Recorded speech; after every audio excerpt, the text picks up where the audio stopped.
Martin!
Today is Thursday, September 9, 2021. Coming up on Roland Martin Unfiltered, a new Associated Press investigation reveals more than a dozen cases in Louisiana where state troopers conceal evidence of misconduct. In every instance, supervisors ignored and even hid evidence of beatings and impeded efforts to root out wrongdoing.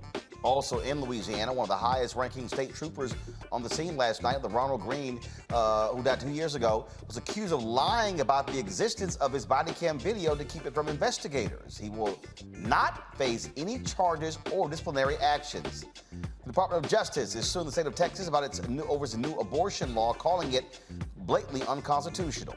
The R. Kelly trial resumes after a 3-day recess. Today's witness claims Kelly held her captive for days. Let's talk about COVID and religion. Does getting the vaccine mean you don't have faith? We'll talk about that with Reverend Jeff Carr and Mississippi Dr. Justin Turner, whose governor said there's no need to fear the virus if you believe in Christ. Another crazy-ass white woman loses her job. It is time to bring the funk. I'm Roland Martin Unfiltered. Let's go. He's got it. Whatever the biz, he's on it. Whatever it is, he's got the scoop, the fact, the find. And when it breaks, he's right on time and it's rolling. Best believe he's knowing. Putting it down from sports to news to politics. With entertainment just for kicks, he's rolling. It's on go, y'all. It's Roland Martin, yeah. Rolling with Roland now. He's funk, he's fresh, he's real, the best, you know he's Roland Martin now.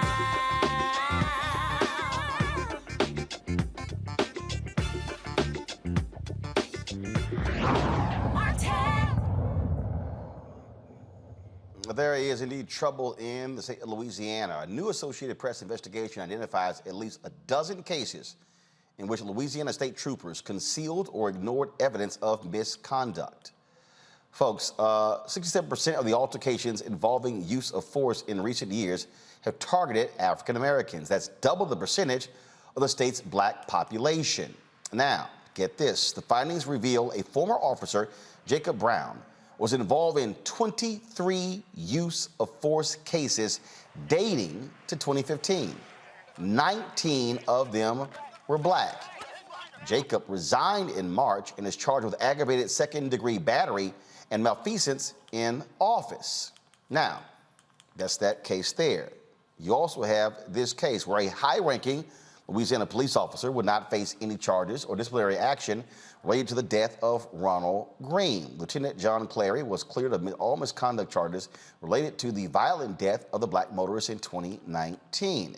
Clary was accused of lying about the existence of his body cam video to keep it from state police investigators. However, officials say a lack of evidence has yielded no form of discipline for the officer. In 2019, Ronald Green was killed after being viciously beaten by Louisiana police officers during a traffic stop. Folks, serious issues with police there in Louisiana. And so normally what you would have is you would have the state police who would be investigating these cases, but clearly by the AP investigation, you have problems with the state police. Joining me right now is Louisiana State Representative Ted James. Representative James, glad to have you on Roland Martin Unfiltered and the Black Star Network. First and foremost, you know, the Louisiana State Troopers are supposed to be the best of the best. They are supposed to be the agency that investigates crimes happening around the state, especially those involving police officers. Here you have supervisors, bosses, hiding evidence, lying. Why are heads not rolling among Louisiana State Police? What is Governor John Bel Edwards doing? We have, as a caucus, we've called on the federal government because our governor has been very slow to respond. When these allegations first came to light last year due to the work of the NAACP here and the AP, we requested a new colonel. We got a new colonel, an African-American colonel, and it seems like every week we're learning of a new lie, a new cover up. I listened to you articulate, what's going on with Lieutenant Colonel Cleary. Not a single officer, not a single trooper has been disciplined for the death of Ronald Green. On the other hand, a black trooper who has come out and has provided information about all of the cover-ups, about all of the use of force issues in state police, he's been removed. So you have a black man who has come to light with information that has received a more strict discipline than any of the troopers that were involved in the Ronald Green death. We have a huge problem here at Louisiana State Police, and that's why the Black Caucus has asked the feds to come in and do a full-scale investigation. So Lieutenant John Clary was actually a Louisiana State trooper. Yes. Okay, so he was not a police officer; he was a state trooper. And so yes. This AP story, when you talk about all these different things here, this is wrapped up in it. And even in that Green story, they lied about what actually happened to Green. Oh, they told his family that he died in a car accident.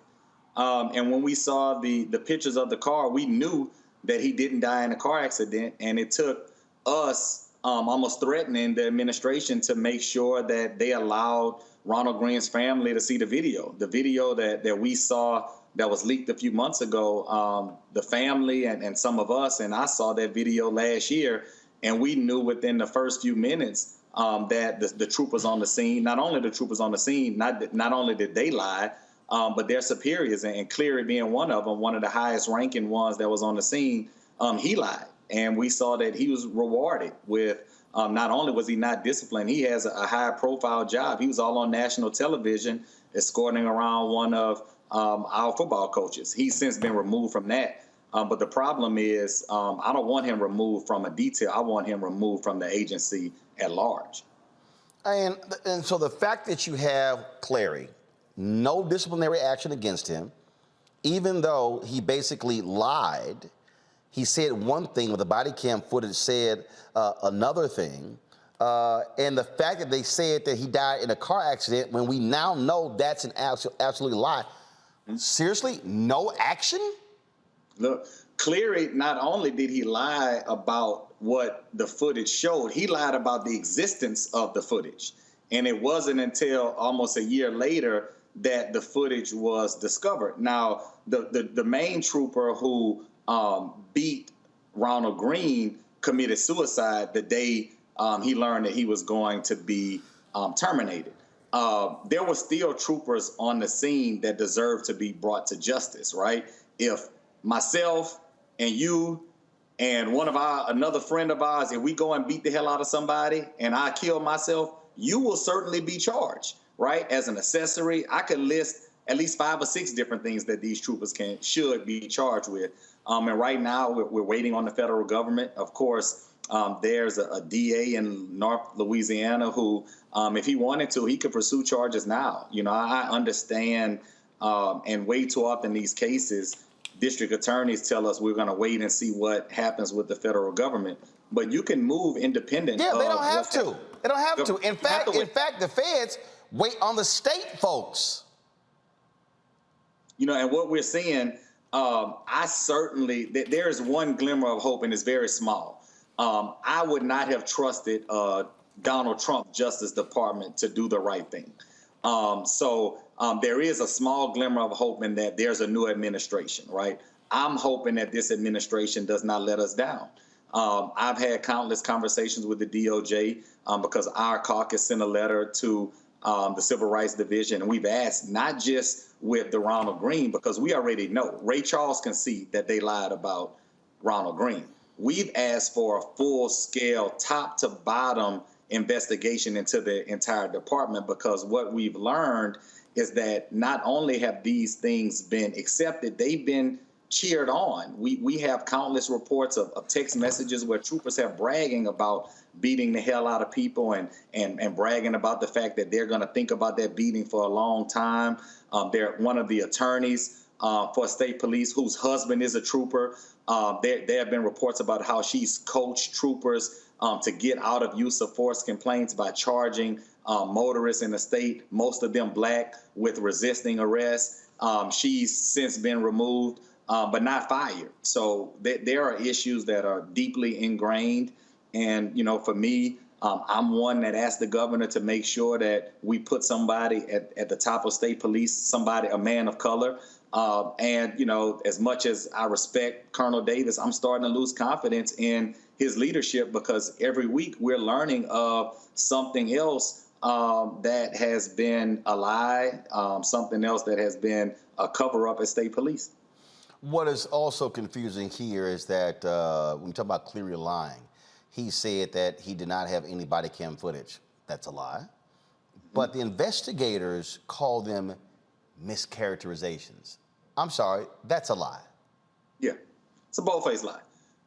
And you mentioned it very plainly. The unfortunate thing is we have to look at not just the issues within state police, but every single use of force incident that they have investigated for other law enforcement agencies. Now, all of those things have come into question, because if you know that there's a pattern of acceptance, if there's a pattern of cheering on troopers that are beating the hell out of black people, of course they're going to overlook when black people get their heads bashed in by other agencies. So in this request that we made to the feds, I think we need to go back at every single use of force complaint, every single officer involved incident that the state police has been called upon to investigate prior to 2016, when we knew all of these issues were 2019, when we knew all of these issues were taking place. And yeah, more pressure needs to be placed on the governor. He's a Democrat. Without black folks, he would not have been reelected. We absolutely know that. And he needs to step up, not be scared of Republicans, and have the courage to do, frankly, what Mitch Landrieu did when he was the mayor of New Orleans, when he called in the federal government to study and assess the corrupt New Orleans Police Department.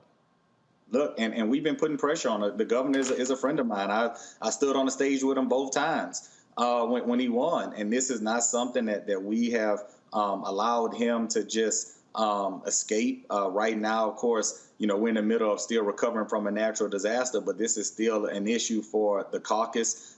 We had one of our members send a letter out today. We've requested every single use of force incident from January 1st, 2019 to present. What has been the disposition? What is the race of the person that alleged some type of use of force against state police? What were they initially charged with? We still don't know today why the state police, why they were even trying to apprehend Ronald Green. Here we are almost 3 years later. We still don't know what the underlying issue was. But we do know is that they lied, and we do know that they killed their brother. Louisiana State Representative Ted James, we certainly appreciate it. Certainly keep us abreast of what happens with this case. Thank you, sir. I want to bring in my panel right now, Dr. Greg Carr. He is, of course, professor with Afro-American Studies, Howard University. Also, Reese Colbert, Black Women Views, Faraji Muhammad, radio and TV host. Glad to have all three of you here. This is one of the things that we consistently talk about, Reese, when people say, oh, good cops, bad cops. Yeah, but the bottom line is this here. This is not one, this is not two, this is not three, this is more than a dozen. And I dare say there's probably more if you really, really keep looking. Absolutely. I mean, this is basically state-sanctioned terrorism against Black members of the community who are just going about their business. I mean, in some cases, there were people who were suspected of doing some serious crimes, but I don't understand how a traffic stop escalates to the point of death. And then the amount of lying and concealing about these things is very troubling and distressing. But the worst part is that even when it does come to light, there are no consequences. Investigations are worthless.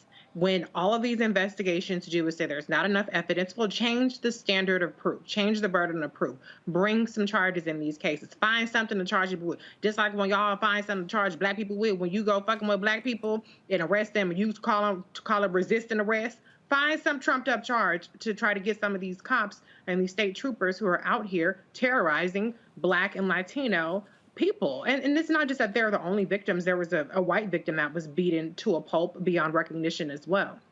The other thing I will say is this is where the Merrick Garland Justice Department needs to step in and resume the practice of pattern and practices investigations. I know I say investigations aren't very useful, but the consent decrees does actually inject a level of federal oversight that absolutely needs to be there. And it requires some reforms to be made where maybe there's no political will. You mentioned Governor John Bel Edwards to go up against the police. That's where the federal government comes in. That's where the Department of Justice comes in and hopefully gives some degree of change. But there's no justice for the Ronald Green family. And it's really, really just troubling, beyond troubling, to understand the insidiousness of what these troopers were up to and what they're probably still up to this day, because nobody is having any reason to do anything differently. Check this out, Faraji. Cleary, who arrived at the scene, go to my computer, please.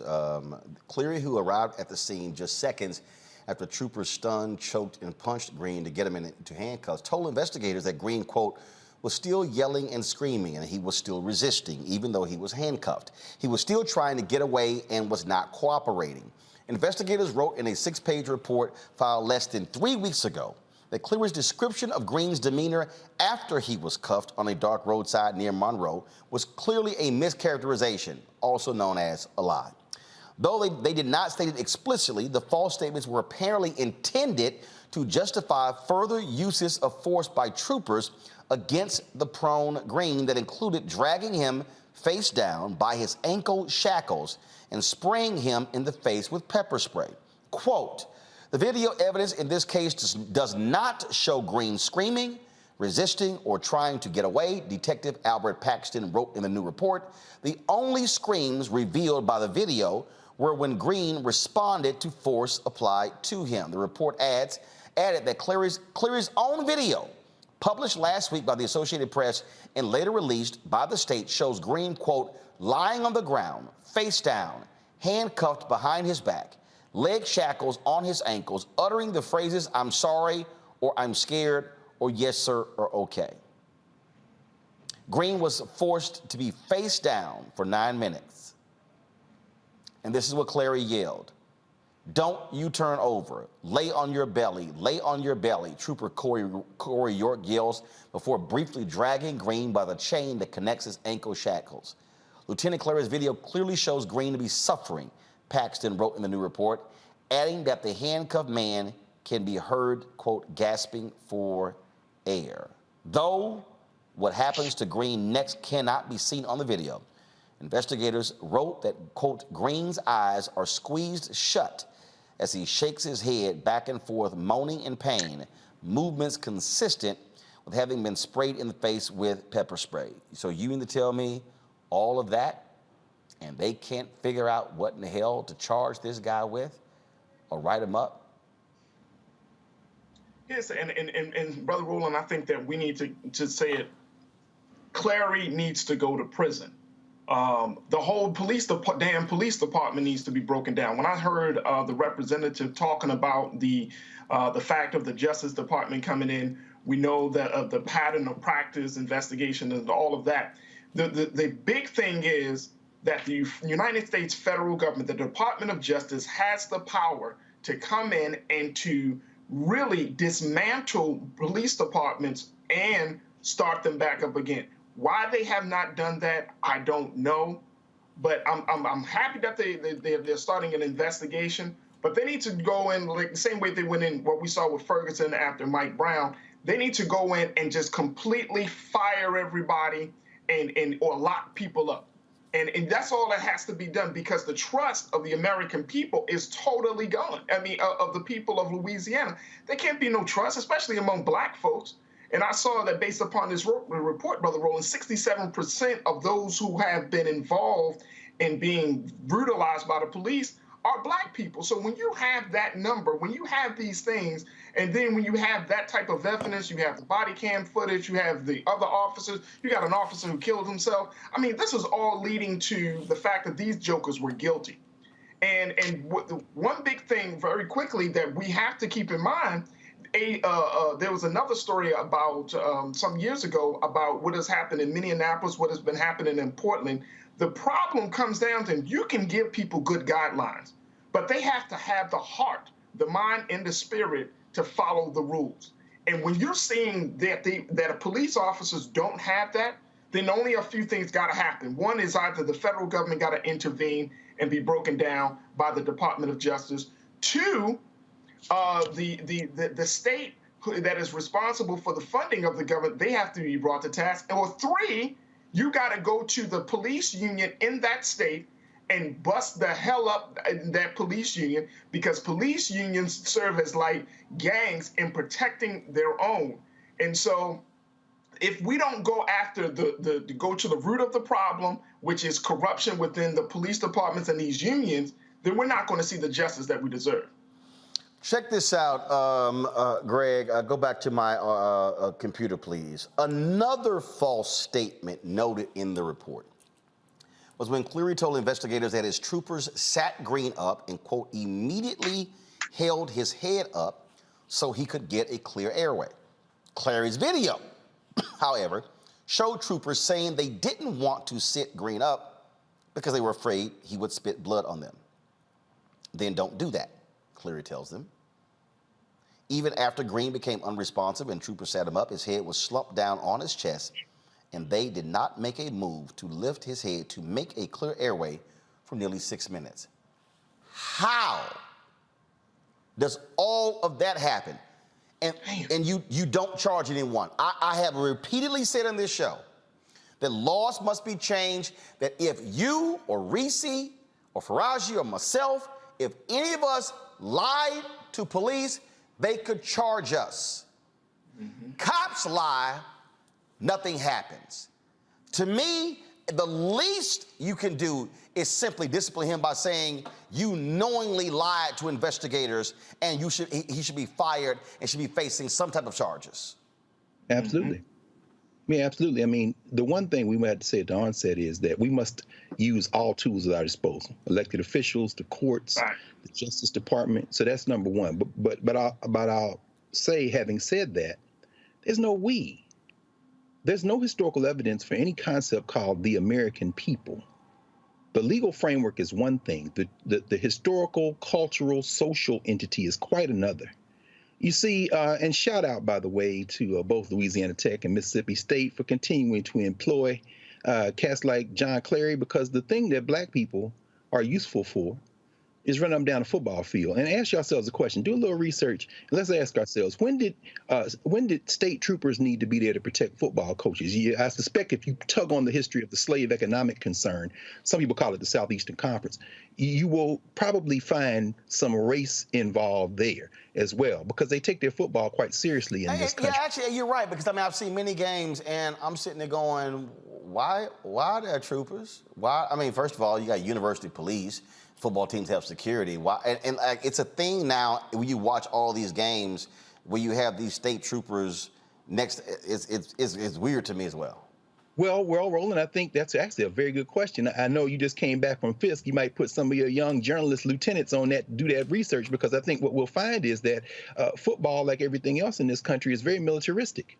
And so John Clary's at home there. And by the way, the mistake made by the state police training investigator, the instructor rather, that led to discovering this tape, I'm sure that was a mistake, because I'm sure they were probably using it to reinforce what you should be able to do to escape punishment. But the key in this is NHI, as the philosopher Sylvia Wynter says, there were no humans involved.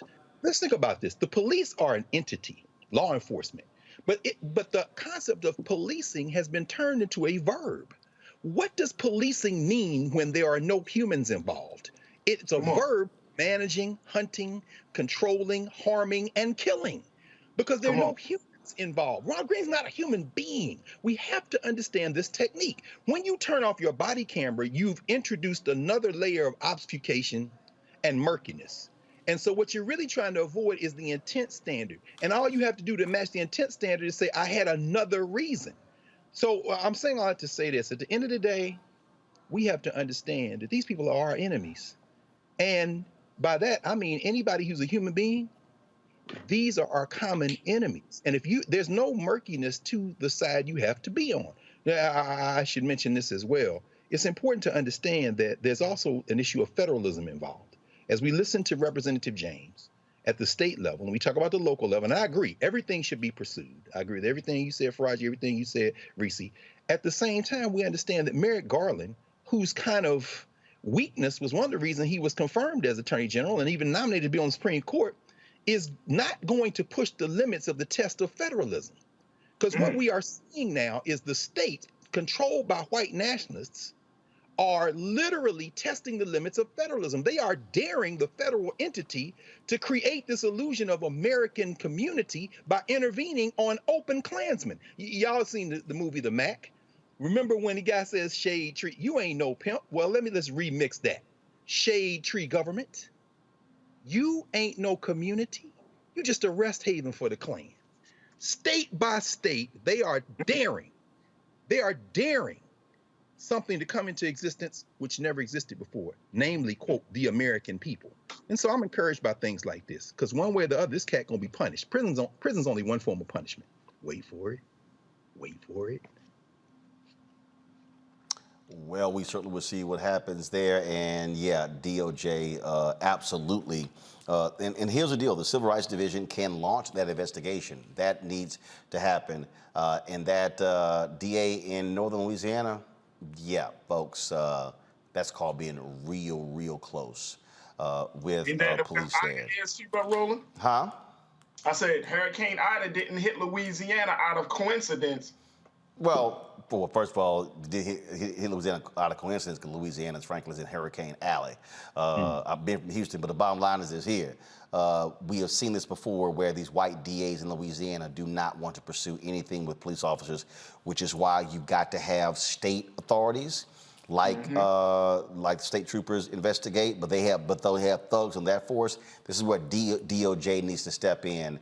And I would hope and I appreciate Representative James saying they've been calling on Louisiana Governor John Bel Edwards, but how about putting even more pressure on him and publicly protesting him and calling people to the state capitol, calling people to the governor's mansion? That's right. And also, how about calling on black football players at Louisiana State University not to play? Come on. See, that's right. I got to remind folks. The only reason the Confederate flag is off of the Mississippi State flag, because when that black running back said, "I ain't playing," and then and then all of a sudden, those white coaches all around Mississippi said, "Hey, we getting phone calls, black players not coming to Mississippi State and Ole Miss and Southern Miss and all those schools."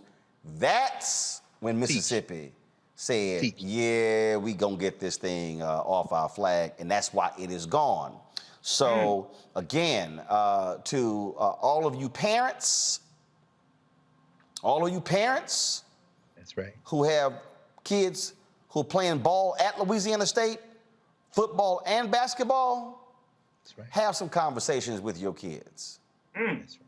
And have those black ball, and see, this is real simple. See, everybody forgets, Reese, Greg, and Faraji, the University of Missouri football players threatened a boycott. I remember. Threatened. And let me tell you what happened. Money dried up, enrollment dropped. It has taken the University of Missouri 3 years to still recover from that. All I'm saying is, this is where black athletes get your little courage like Kaepernick and say, no federal investigation, we might not play on Saturday. Trust me, you'll see how fast the governor calls for the feds to come in. That's right. That's all I'm saying. Let's see what they do. And it's not just LSU. Nope. Southern and Grambling. Come on. Y'all are state institutions. That's right. Those players, you can do the exact same thing. So let's see what happens here. And so that's why, folks, you've got to be able to willing to call some folks out and use your power. All right, folks, the R. Kelly trial resumed today after a 3-day recess. A woman identified as Sonia testified that R. Kelly raped her after promising her an interview with the artist. The victim claims Kelly held her captive for more than 3 days in his studio when she was 21 years old. Sonia was the 8th accuser to take the stand against R. Kelly during the trial. Other accounts have often included physical and sexual abuse details, and 5 of the people testified that they were underage during their first sexual encounters with Kelly.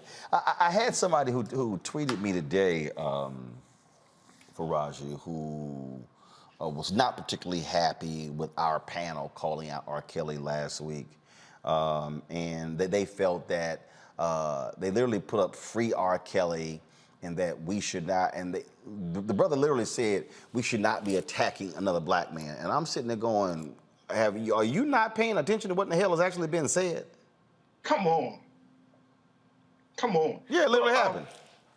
I mean, first and foremost, any joker who says that R. Kelly should be free, I mean, we should cancel them. I mean, when you go to that situation and when you look at what that young lady Sonia said, who's a 39-year-old woman, and what she said R. Kelly did to her at 21 years old, and if we understand the impact that sexual abuse has on anybody, but particularly on women, you would not be so quick to call that man a genius of any sort.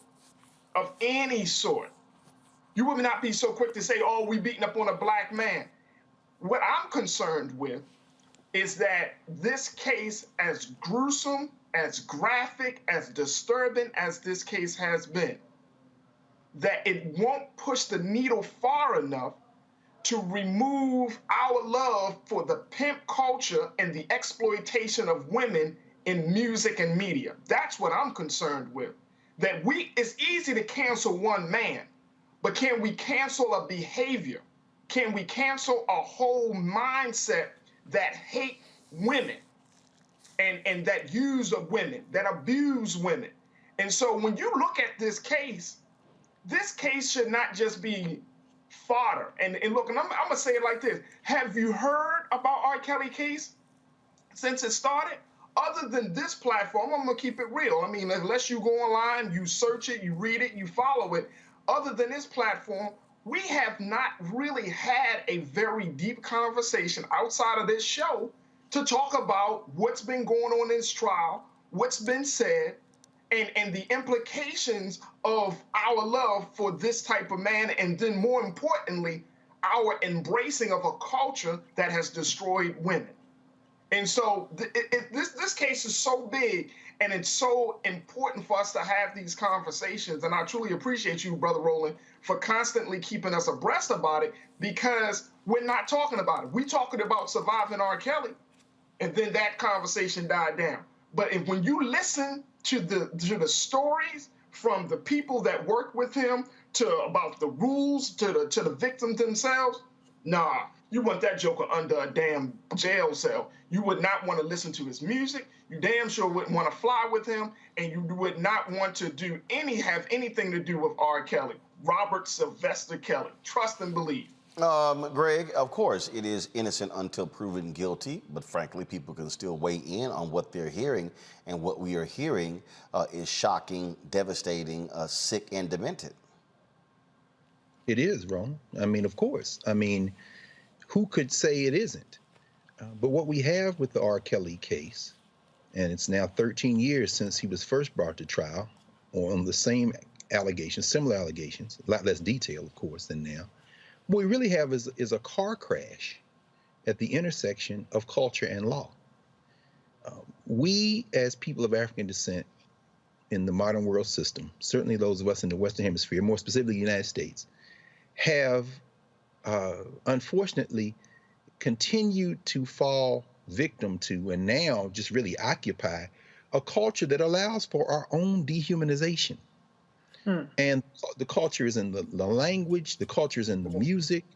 And so you know, and now legally, this guy should be under the jail. Of course, that's a no-brainer.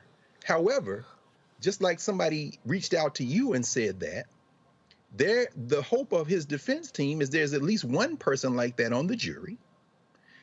And the bigger issue, let's say he goes to jail from now on, either here or in the subsequent trials that will come up after this. Let's say that happens. That's one guy. The deeper question is, what about every hip hop artist, every R&B artist, every soul artist, every cultural artist, every movie producer, every video maker who has reinforced the culture of dehumanization, not only against black women and men, but against even the very notion of blackness, and then wraps it up into, I'm just expressing myself. See, this is the problem. And then until we address that underlying problem, then the difference for me between R. Kelly and Jay-Z is just a question of, well, who did the most egregious acts and the shock of the individual incident that can send one to jail. But when I turn on the radio, quite frankly, I can't tell the difference. Reese. Well, if you were upset, then let me give you something to be mad about. If you can identify with R. Kelly personally, then you're a motherfucking degenerate. Point blank period. And maybe your ass need to be up under the jail right along with R. Kelly. Okay? So let's, instead of talking about protecting the legacy and the black man who was sitting up there allegedly until proven guilty, I guess, raping and terrorizing and kidnapping and abusing women, men, children, families. If you can justify that because he's a black man, there's something seriously wrong and demented with your mentality. It's nothing wrong with us talking about it. It's something wrong with your ass and how you think, okay? So why don't we put a little bit more emphasis on protecting victims, on protecting girls, boys, people, black people, the community? How about that, from a sexual predator? Why don't we put more emphasis on that than the fact that you like R. Kelly's Bump and Grind or 12 Play? Come on. Check yourself. Don't come over here with that mess. Check yourself and your fucked up mentality. That's right. Period. I'm trying to see. There's at least one MF, at least 4 Fs. Sorry, not sorry. Because like, we're not going to normalize that kind of comment. Oh, absolutely. You were literally trying to check us for talking about testimony in the court of law under the threat of perjury or criminal penalties, and you're trying to check us because we're talking about what this man, this degenerate, this pedophile, this sexual serial predator allegedly is doing? Check yourself. Don't come over here with that. Check yourself. Look in the mirror, and we need to find out who the hell your ass is around. If you think that what he's done is something that's redeemable, that should be protected, that should be shielded, what the hell is wrong with you? There's something wrong with you, not us, and not the Roland Martin Unfiltered show. That's right. That's right. Hey, Roland, it's okay. Reese got to say that in the words of Miss Lauryn Hill. I add a motherfucker so you ignorant Negroes hear me. In other words, you can't. That's the only way we can communicate. I'm sorry. You know, she intellectually, it didn't work. It didn't register with intellectual. So let me throw one of those up, and maybe you'll hear it, and you can tweet me, and you can fry me up in the YouTube comments, and you can say whatever the hell you want to say. But I said what I said. Fuck R. Kelly and you too. How about that? That's not unbiased. That's my opinion. Gotcha. All right, folks. Texas. They're facing a federal lawsuit over the state's new law banning most abortions. The Department of Justice says the law was enacted in open defiance of the U.S. Constitution. Attorney General Merrick Garland is asking a federal judge to declare the law is invalid, to enjoin its enforcement, and to protect the rights that Texas has violated. Is set out in detail in our complaint. Its basis is as follows. SB 8 bans nearly all abortions in the state after 6 weeks of pregnancy, before many women even know they are pregnant, and months before a pregnancy is viable. It does so even in cases of rape, sexual abuse, or incest. And it further prohibits any effort to aid the doctors who provide pre-viability abortions or the women who seek them. The act is clearly unconstitutional under long-standing Supreme Court precedent. Those precedents hold, in the words of Planned Parenthood versus Casey, that, quote, regardless of whether exceptions are made for particular circumstances, a state may not prohibit any woman from making the ultimate decision to terminate her pregnancy before viability. Texas does not dispute that its statute violates Supreme Court precedent. Instead, the statute includes an unprecedented scheme to, in the Chief Justice's words, quote, insulate the state from responsibility, close quote. It does not rely on the state's executive branch to enforce the law, as is the norm in Texas and everywhere else. Rather, the statute deputizes all private citizens without any showing of personal connection or injury to serve as bounty hunters, authorized to recover at least $10,000 per claim from individuals who facilitate a woman's exercise of her constitutional rights. The obvious and expressly acknowledged intention of this statutory scheme is to prevent women from exercising their constitutional rights by thwarting judicial review for as long as possible. Thus far, the law has had its intended effect. Because the statute makes it too risky for an abortion clinic to stay open, abortion providers have ceased providing. The Texas law known as SB 8 prohibits abortions once medical professionals can detect cardiac activity, usually around 6 weeks. That's before some women even know they are pregnant. This law also leaves enforcement to private citizens through civil lawsuits instead of criminal prosecutions. Go to the panel. Greg, this is the key here. The Department of Justice says you cannot pass a law to just let citizens do whatever the hell they want to do and violate the rights of other citizens by basically putting bounties on them. Mm-hmm. Well, I think actually you can. I think you can. This goes back to a case in the 1920s, Giles versus Alabama, Justice Oliver Wendell Holmes, when confronted with clear voter suppression in the apartheid laws of the time in Alabama, said we could rule on behalf of the black people who are having their right to vote infringed upon, in fact, eliminated. However, who's going to enforce it? So what you see in the white nationalist states of the former I say former Confederacy, but they're still the Confederacy, because there's clearly, if there were law in place, this would be an open and shut case. What we're seeing is, again, a test of federalism. All these things are of a piece. You see, all over the country, but in the South, where they control these state legislatures, and we know that 30 of the state legislatures of the country are controlled by the white nationalist party, they want to put in place the country they want to live in. You know, the words of Dixie are still in their ears. Oh, I wish I was in the land of cotton. In the land of cotton, you can brutally kill black women and men. In the land of cotton, women have no rights. And so when you hear Merrick Garland there with Vanita Gupta, who is where we should place our faith in, Gupta and Kristen Clark, I mean, Merrick Garland, whatever, but we force him into it, right? But what we hear when Merrick Garland said, he was very careful when he used the phrase bounty hunter, he's drawing from Sonia Sotomayor's dissent, when she said the state of Texas has deputized private citizens and made them bounty hunters who can now get, and Texas is offering cash prizes to these bounty hunters for civilly prosecuting their neighbors' private, she didn't use the word private, but she's implied private, medical procedures. Now, what is that? So what do we see today? The United States now substituting itself as plaintiff for the Texas plaintiffs that tried a couple of weeks ago, is now going to sue Texas and force these white nationalists, 5 white nationalists, including Clarence Thomas. See, white nationalists, you don't have to, it's not a phenotype, it's not a race, it's a concept. And he's a rabid white nationalist as well, Clarence Thomas. They are going to attack and force them to once again affirm their declaration by not intervening, because they're also going to go for an injunction. They're going to say that this deputizing of state action is constitutional.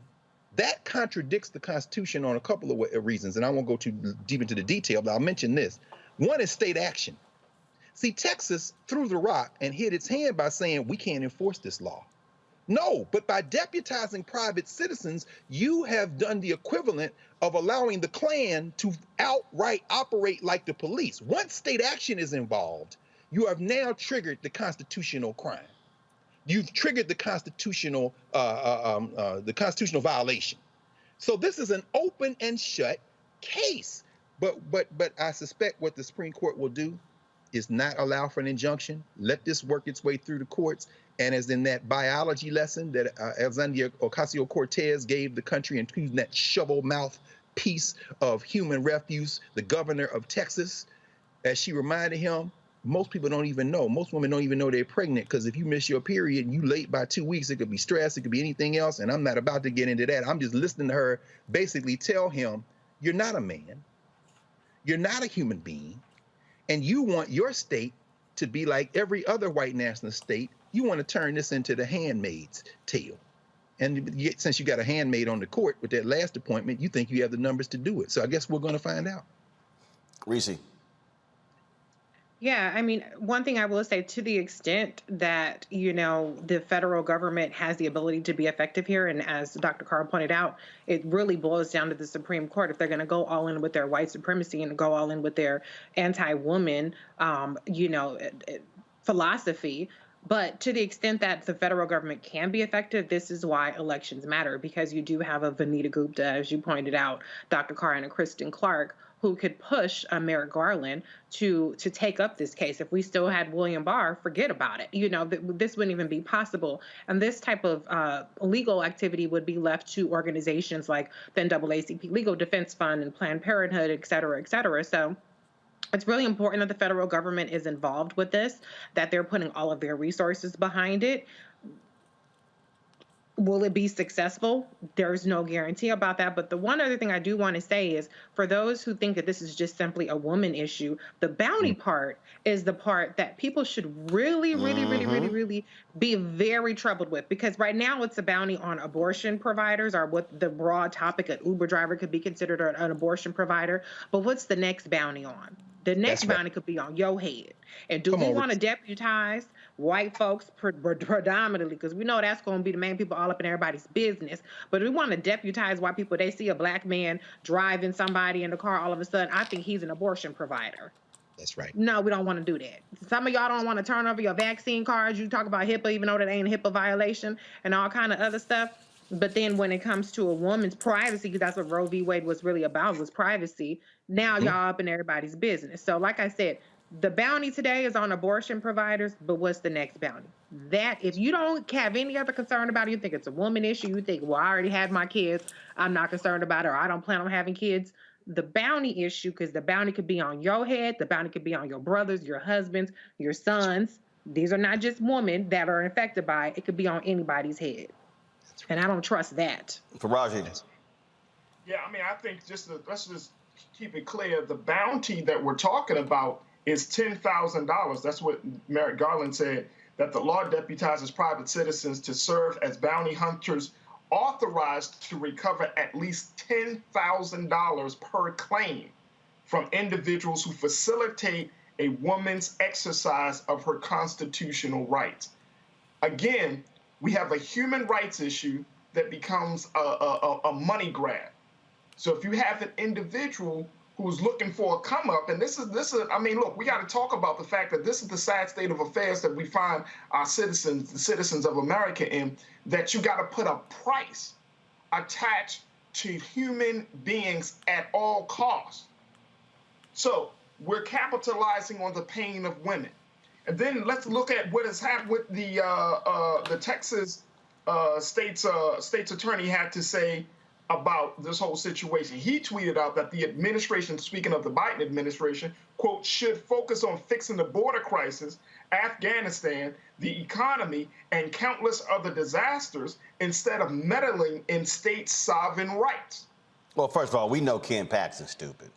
And he needs to be in prison with his corrupt ass. So that's right. And so that's right. I mean, that's just a reality right there. Folks, hold tight 1 second. Got to go to break. We come back. We're going to talk about COVID, and a lot of people are asking for a religious exemption. Really? Even one black singer. She was supposed to sing the national anthem at an NFL game. She said, I'm not getting vaccinated. They were like, your ass ain't singing. And Megyn Kelly You know, Megan White Santa Kelly. You know, Megan Blackface at Halloween Kelly. That Megan Kelly. She's offended, angry, upset, highly bothered at the national anthem, at the black national anthem is going to be sung at every NFL game. She says this is an affront to, quote, average Americans. Ooh, y'all know I can't wait for crazy ass white people. Megan, you're today's star. That is next on Roland Martin Unfiltered, right here on the Black Star Network. I believe that people our age have lost the ability to focus the discipline on the art of organizing. The challenges, there's so many of them and they're complex, and we need to be moving to address them. But I'm able to say, watch out, Tiffany, I know this road. That is so freaking dope.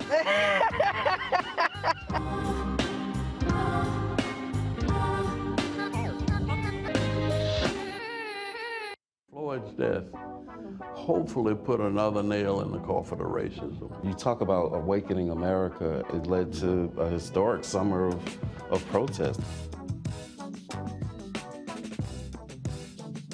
I hope our younger generation don't ever forget that nonviolence is soul force. Priceless.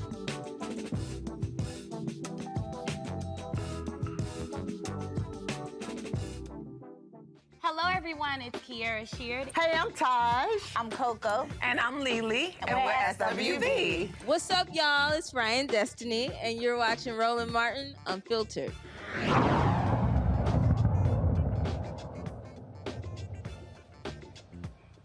As COVID rips through America with the highly transmittable Delta and Mu variants in 49 states, President Joe Biden announces his 6-point plan to fight COVID. In the plan, it's requiring all federal workers and federal contractors to get the vaccine, companies 100 or more. That's part of his vaccinating and the unvaccinated prong of the initiative.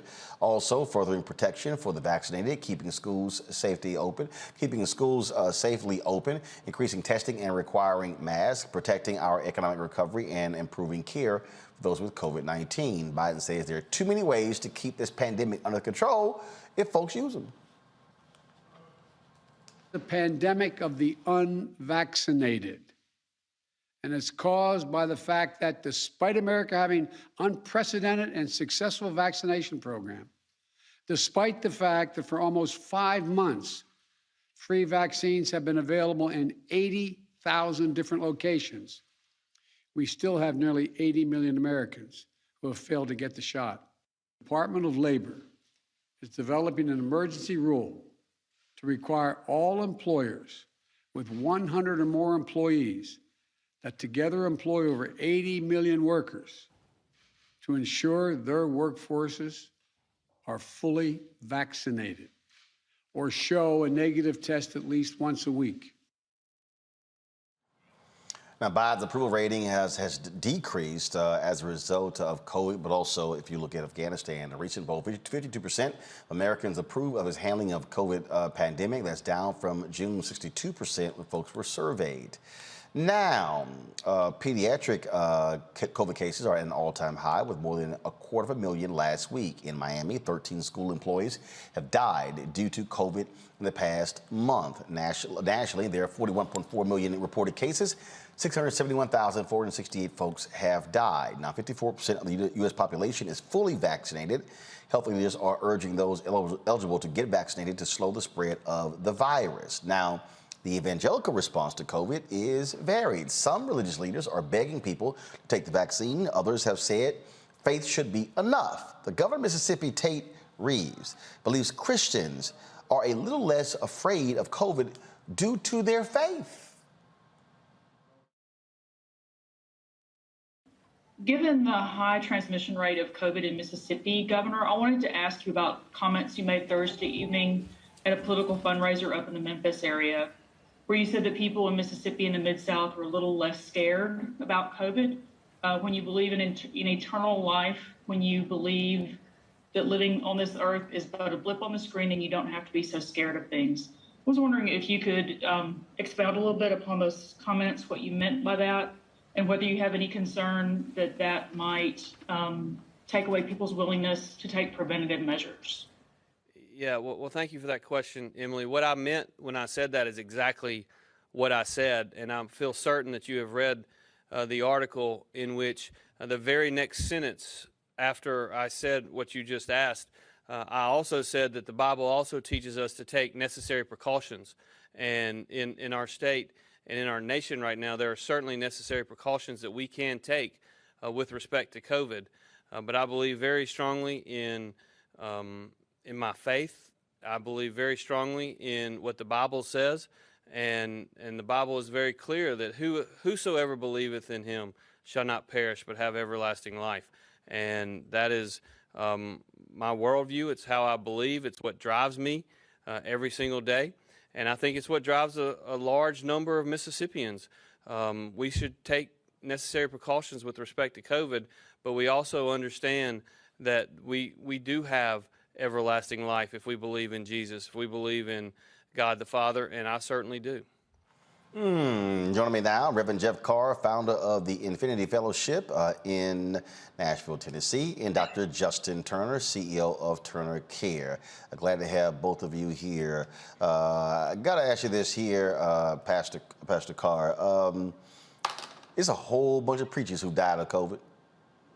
Early on last year, there were about 30 to 40 black preachers who passed away. Then, of course, you have Bishop Harry Jackson, who preached Easter in the White House in the Oval Office with Donald Trump last year, who was dead a few months later due to COVID, because he was around an Amy Coney Barrett super spreader event.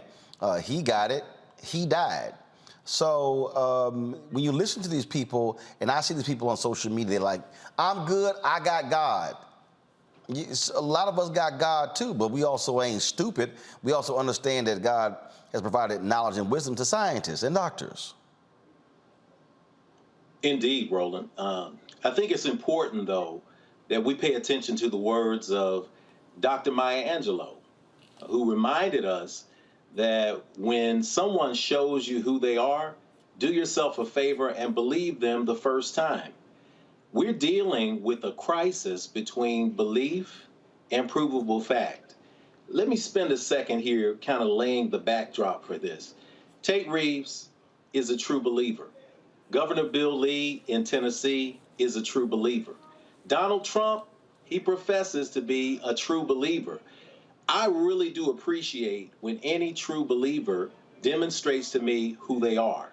With that said, let's explore what belief is and how it fits into the context of this discussion around coronavirus, COVID-19, the Delta variant, and everything that is affecting us right now. What is belief? This is what we have to define. Belief, simply defined, is what exists in the absence of provable fact. See, belief is the space in the gap. I'm not a person who teaches in my congregation that is interspiritual, that is interfaith. I don't teach people to believe. I teach people to know. When you deal with belief, belief takes you down a path that will leave you at each other's throat. Your belief is crafted by how you were raised, your faith in the God of your understanding, and oftentimes that religion, that background, especially if you're an evangelical, if you're dealing with a single deity religion, you are taught to believe that at all costs. It does not matter what the facts are. This is why people who believe in Donald Trump will not listen to facts. This is why people who believe in R. Kelly will not listen to facts. This is why people who believe in what Tate Reeves and what Bill Lee believe, they don't listen to facts. They will look at the 40 million plus people infected. They will look at the 176 million cases that are going throughout and spreading in the Delta variant, and it does not matter to them. There are three words that define a true believer. Those three words are, I don't care. You've seen it when you have someone who believes that the murderer in their family, the serial killer in their family is a good guy. You'll see that in people who believe that their path is stronger than another path, it is a space where there is an absence of fact. So yes, it does not surprise me that people believe in God and they believe that God is going to save them, even in the face of the facts. The facts tell us this dis-ease is killing us. The facts tell us that we have to wear our masks. The facts tell us that there is this overlapping space of the Delta variant that is very real and there.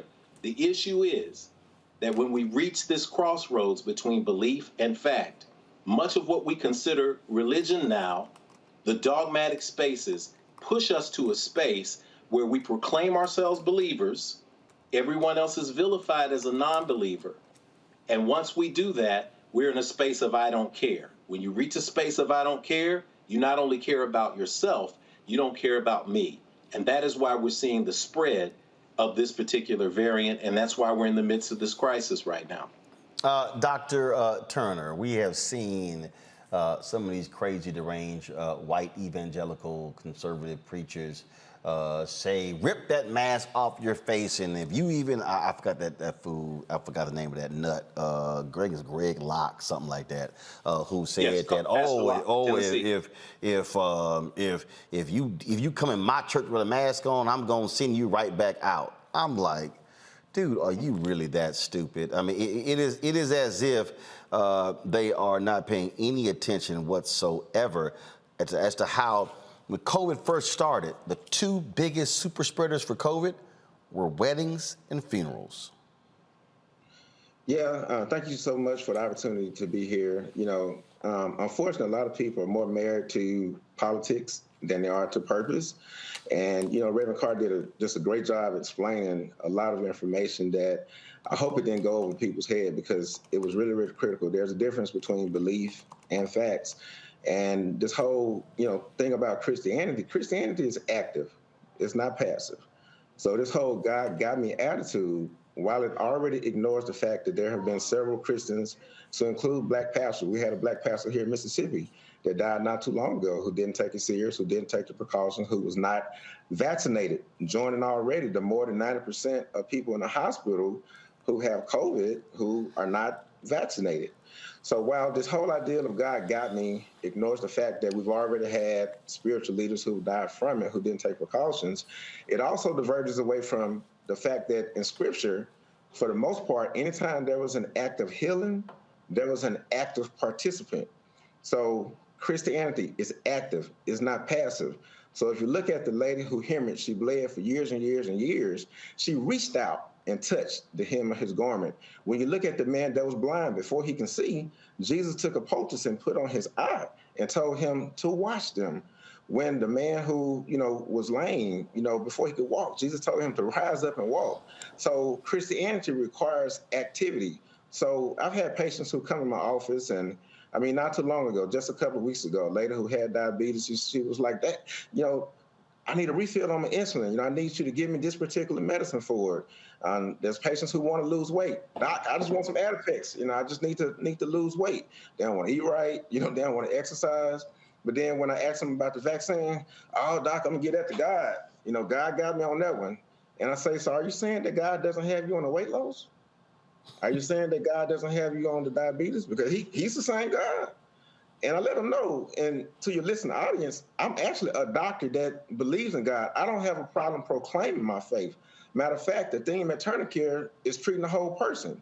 Studies show that patients who have spiritual health do have higher clinical outcomes compared to other people. So I'm not sitting here being anti-Christian, but also I'm not going to let you pull the wool over my eyes and make it seem as if this whole God got me attitude is basically an excuse for you to not be vaccinated, when we see the proof in the pudding every day with spiritual, God-led people who are saying God got me, but in reality, they're mixing up Christianity with religion. Reese, the singer Victory Boyd, she was supposed to do the national anthem. The NFL season opens tonight, but she got canceled by the NFL because she refused vaccine for religious reasons.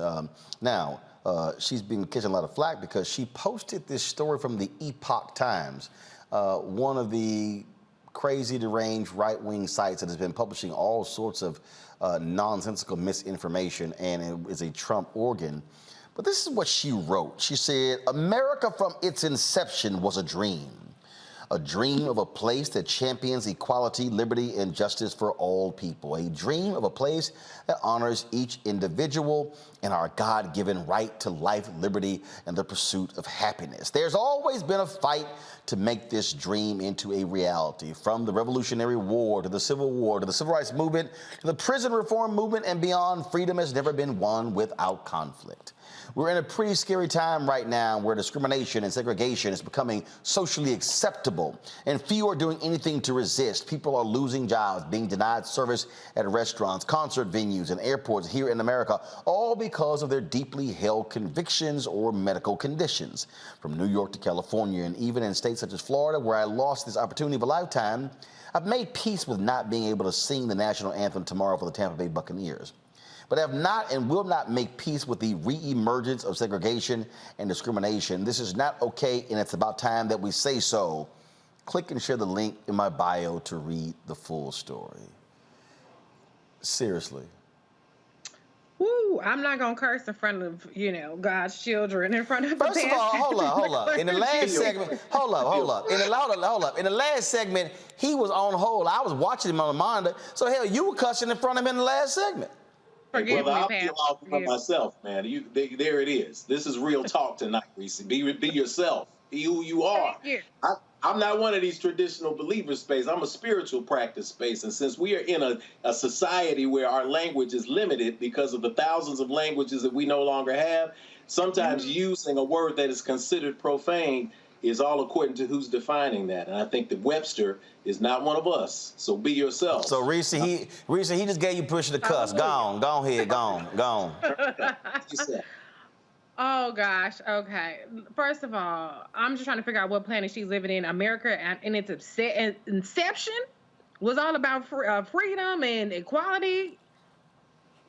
I'm not gonna say the big word. Girl, please. Or how about this?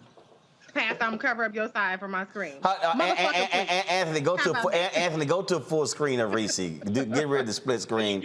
Go to full screen of Reese. Okay, Reese, go ahead. I got you. I didn't cuss in front of the pastor. I got you. Go ahead. No, but motherfucker, please. I mean, come on. Like, let's be real, okay? And let me say this: when you talk about segregation and this, that, and the other, it's called quarantining. Okay, it's called forced quarantining. Now, if it was Ebola that was sitting up here spreading the way that COVID is, and people was coming into a restaurant with blood coming out their eyes and lesions all over their bodies, you would be like, get this person the hell away from me. They don't have a right to walk into this restaurant looking crazy like that. But because COVID is not as visual as some of these other really infectious diseases, it's not as deadly either as Ebola. I'm not saying that. But my whole point is, this isn't segregation. It's called quarantining. When you are more at risk, if you've been exposed to people, if you are a person who's more likely to have COVID and spread it, then your ass has to quarantine. So this isn't segregation. It's called public health. Since you don't want to be a part of that contract that we're making, then you have to, you have to deal with the consequences of that. So now you don't get to perform at the NFL, but do not compare quarantining basically with Jim Crow. There's no comparison. There's absolutely no comparison. People have a right to get the vaccine or not. That is their right, but people have a right to set up the most safe measures possible for success for their business, success for their event, success for their home, their schools, etc. And if that includes excluding you, then that's unfortunately the contract that you made by deciding not to get vaccinated. Faraji, the Catholic Church came out and made it clear that they were not going to be handing out get out of jail free cards. And they said, no, there will not be religious exemptions given by us. And so, but it is very interesting. It's very interesting, the folks who are invoking religion for this reason. when you also have church leaders who are saying the opposite. And so you sort of have this tug that's going on, whether you're talking about Christianity, whether you're talking about Muslims, whether you're talking about Buddhists, whether you're talking about folks of different faiths, where this struggle is actually happening on the religious field. Yeah, I mean, I think this is we're getting into some very murky waters, and I think that this is why I said a few weeks ago when I was on the show that you're going to go. It's a slippery slope. Here's the thing: if this country is supposed to be based on Judeo-Christian principles, right? It's supposed to be based on religious freedoms. If this country doesn't honor and respect the stance of any faith institution that is saying that, hey, we're not going to encourage our members to get vaccinated, then if the country doesn't honor that, then the country is going to put itself in a hypocritical position when it says one nation under God. The fact remains that, America is not a country that follows God. It's a country that follows whatever whatever is important for political agenda and economic agenda that is laid in front of us. I don't see any problem with a church, mosque, temple, or any other religious institution issuing exemption. However, if the local, state, or federal government should not respect that, then what are you saying? Then what are you saying? That's the slippery slope. What is going to be said? First is this, and now it's something else. And I think that is the big concern. And I think that people, just because we go back and forth on this, but just because a person says, look, I'm deciding not to take this vaccine because it's my religious right, I just don't think it's the right thing, you should respect that. That should be respected. But a person's if you start to intervene in people's beliefs, then you're going against the very fundamental principle of what this country said it stands for. But Greg, the government is not going against people's religious beliefs. See, this is what, to me, the separation is really here. An individual can make their own decision. Absolutely. But there are consequences to that decision. And so if an entity or a company says, this is our policy, okay, your religious decision, that's fine. But if it runs counter to a company, in the case of the NFL made it clear. Anyone who is going to be coming into our stadiums, singing national anthem around our personnel has to be vaccinated. She says, I'm not getting vaccinated for religious reasons. Okay, you're not singing. They're respecting her space, but the bottom line is, this is what we call a consequence of a person's decision. Yeah, it's just that open and shut. I mean, that's it. You decide what you want to do, and actions have consequences. And to quote Christopher Wallace, Biggie Smalls, it was all a dream. I used to read Word Up magazine, meaning what is the text that you are using to frame your dream? She's using the text of the United States Constitution. And at the time it was written, she'd have been naked with the fear of sexual assault or serving the people who were writing the Constitution. So if she's going to that dream, she's reading the wrong Word Up magazine. But to your point, when you make a decision, decisions have consequences. And in terms of faith, and parenthetically, let me say that, see, there's a difference between Black Star Network and Black-owned media and something like CNN. When you have two brothers on, you ain't got to worry about no Cuomo showing up on CNN. You got one of the most brilliant people I know, Joe Carr there. So he done already broke this down. You too, brother. Yes, sir. Brother, I'm saying, so I appreciate you for that. Man, my mom was very happy about this. But the point is that I was about to raise is when you see, I remember being in downtown Charleston, South Carolina, a few years ago, and looking at the beautiful churches with the wrought iron fences around them. And I was standing there talking to a brother, talking about the fact that African blacksmiths, brought by the Mende from West Africa for the reason that they had those skills.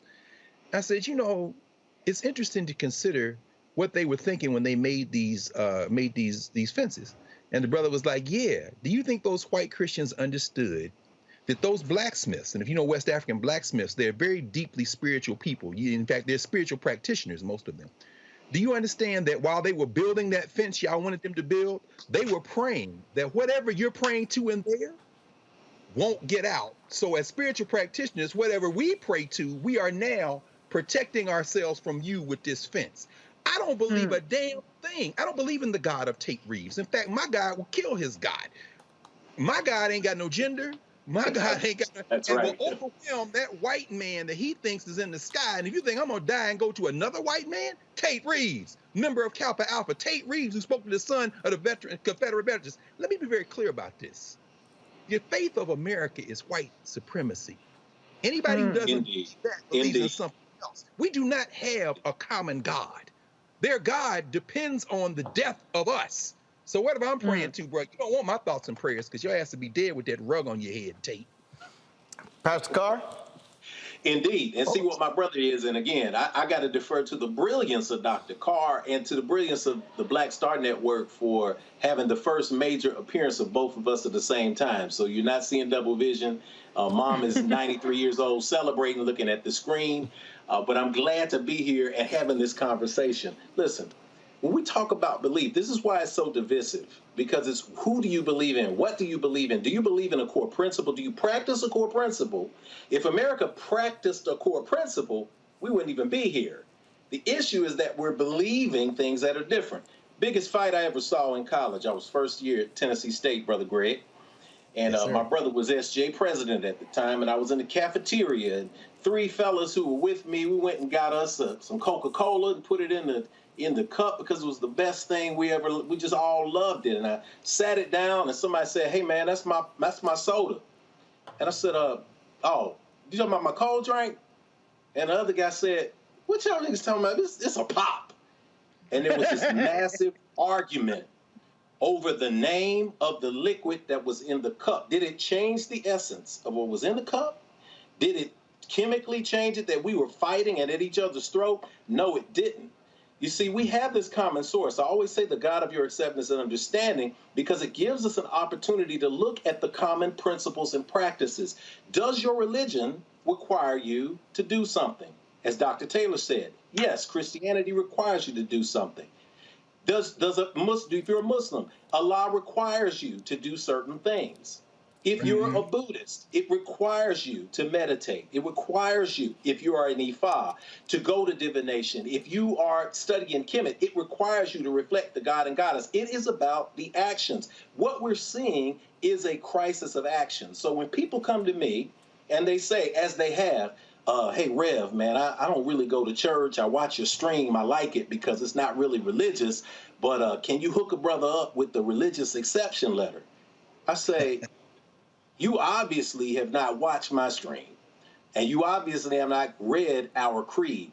In our creed, written into this interfaith space it is the application of ancient wisdom, scientific discovery, and spiritual practices, both physical and metaphysical, that lead us closer together as a human family. Second point, scientific discovery. We have to base things on science. The issue is, if you are truly a practitioner in your faith, not a believer in your faith. I'm not interested in believers because believers are dangerous. They don't listen to logic. But if you are a practitioner of your faith, you will do what is necessary to value the gift that we all have been given on this side. We can debate, we can argue on what's going to happen to us when we check out, but the reality is one thing that all faiths have in common is an understanding that we are made in the image and likeness of the Creator. This does not make sense then when the religious people in Michigan, the Catholic school in Michigan, goes and says something as insane, as illogical, as unprovable as we are made in the image and likeness of God. And so wearing a mask hides that image and likeness of God. And therefore, it's against our faith because no one will be able to see that we are made in the image and likeness of God. Lunacy, complete and utter insanity. These are the spaces that we're dealing with. When we're talking about a very, very, very dangerous space here. You've got this crowd of people.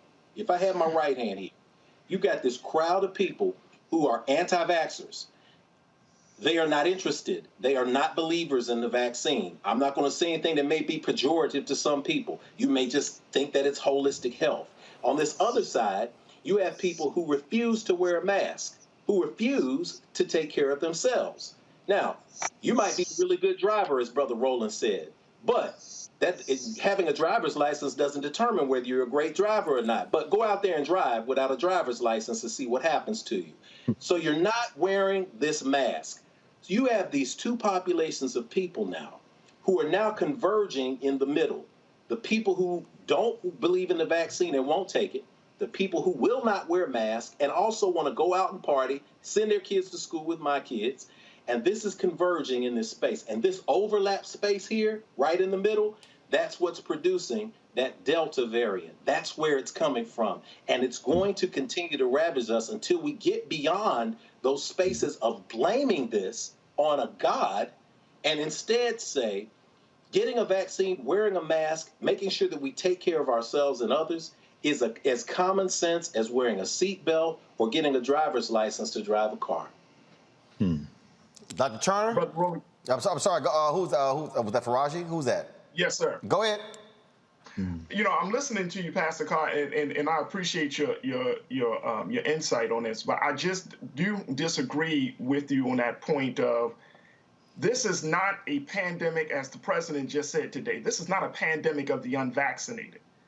Let's tell the American people the truth. You can still get COVID-19 even if you're vaccinated. So let's tell people. Yes, that is true. But right now, 98% of those in ICUs are unvaccinated. I hear you, but I think that a lot of times that we can't even get to that point, which is why when you have people who are vaccinated, and I see this in Baltimore, here in Maryland, and I'm seeing this all across the country, that people, and I'm not one of these folks, people still are you're talking about that conversion of anti-vaxxers and those who don't wear masks. People are vaccinated and then think they're invincible. Indeed. But okay, hold on. I'm gonna put a pin in that. Okay. But a person who thinks they are invincible ain't no different than the woman who goes, "Hey, I'm on birth control. I'm invincible." Boo, you can still get pregnant. It's no different than the guy. It's no different than the guy who, I'm using a condom. I'm invincible. Nope. You can still get somebody pregnant. The reality is, this was never positioned as, hey, foolproof, get the vaccine, and you can run around, dance, and run around in the lilies and play, and you can do whatever.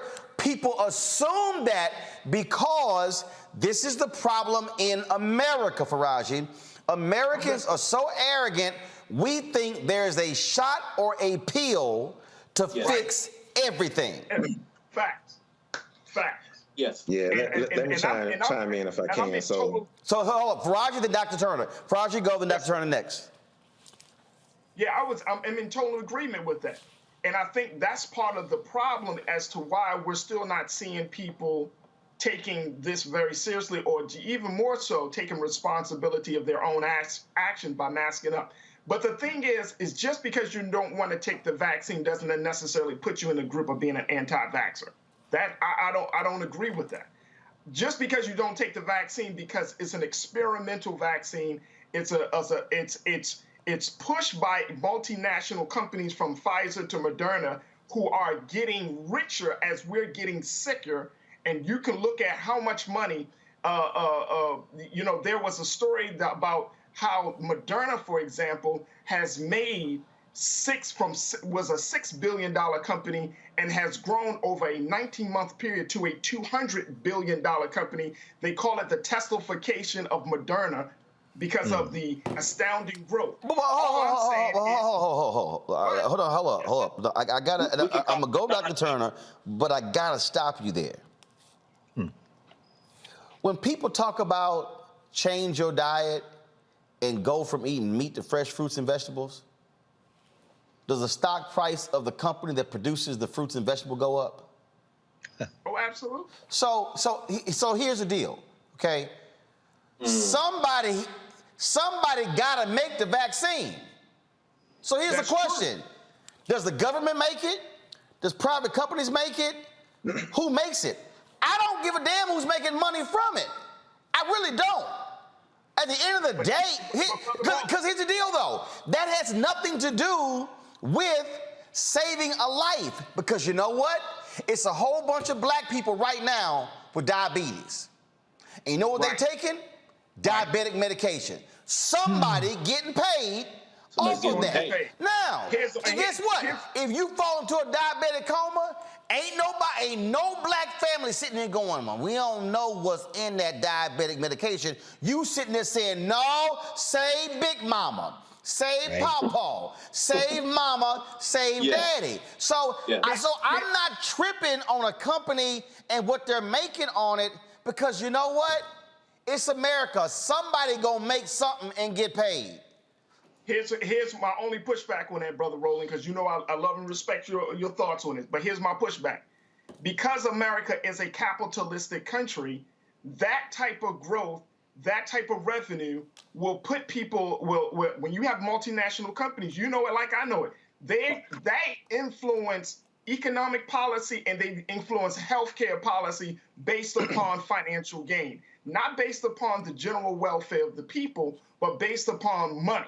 And all I'm saying is, when we're talking about this, we can't disregard the fact. Now, if this vaccine came from the government and they didn't put no price tag on it, and they said, "Look, this is just for the general public," it might be different. No, it wouldn't. No, it's not. Because the same folks say, "I don't trust the government." I would be more concerned. Dr. Turner, come on. Yeah, so let me say this. So I will agree that everyone who has not been vaccinated is not anti-vax. Matter of fact, I convinced probably over 95% of my patients who have not been vaccinated to be vaccinated. And a lot of it is due to disinformation. And there's been studies out there that suggest that there are some people who are associated with white supremacist groups who have intentionally put out misinformation that has led to a lot of the issues that we have, especially in our community. When I have people that are coming in that are asking me, "Well, Doc, what about the fact that it changes your DNA?" The fact that they can ask that tell me that they're already convinced that it's true because of the statement that they have made, okay? And we hadn't even talked about the distrust and the generational trauma from people in the past who are still stuck on Tuskegee. But newsflash, this is not Tuskegee. We had plenty rich white folks and celebrities that was trying to pay to get the vaccine before we even put it out to elderly people. But that's a whole nother subject. Now, President Biden said that this is a pandemic of the unvaccinated. So yes, there are people out there who have been vaccinated who are still getting COVID, and a very, very small percentage who have died. But most of those people are people who are older, who are elderly, who have underlying health conditions.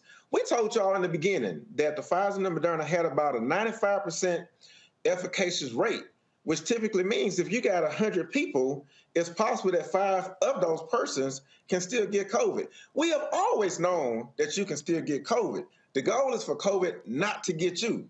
I don't know anybody, and I'm sure some, I don't know anybody under the age of 50 who has been vaccinated who has died. But plenty of us know people under the age of 50 who have not been vaccinated who have died. And if they have not died, a lot of them are stuck on a ventilator for a couple months. A lot of them are stuck waiting on a heart transplant just to be able to have a chance to be able to have livelihood. And there's a difference between having life and actually living. So when we talk about the pandemic of the unvaccinated, the initial goal was for us to try to get at least 7% of Americans to be vaccinated to try to develop some sense of herd immunity. Where are we right now? As Roland said, we're only at 54%.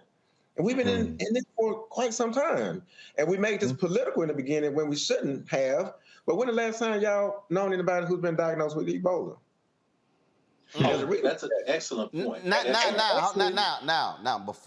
I gotta put this in because see, again, on this show we deal with facts. Right. This is the economic statement that Moderna released from Q2. Q2 total revenue was $4.4 billion. Net income was $2.8 billion. Okay. Now, let me go to this Forbes story. This is what the story says. The Moderna stock price went up 325%. Now, this writer, this is what he said. In November 2020, I estimated that its COVID-19 vaccine, now branded Spikevax, could add as much as $35 billion to Moderna's revenues. Stock went up from $98 to $416. So, when you're talking about the value of a company, Faraji, we have to properly explain to people what that means. Because first of all, half of Americans aren't even in the stock market. Okay? So when you mention that 2 billion, or 21 billion, that has to be put in perspective because that's the valuation of the company. The stock price, the reason the stock price has gone from $98 to $416 because people who are buying stock are saying, okay, we think this COVID thing is going to be around for some time, so therefore this company is going to continue to see profits increase, so I'm going to buy stock in this company, and that's what the stock has gone from $98 to $416. So that's what you're seeing there.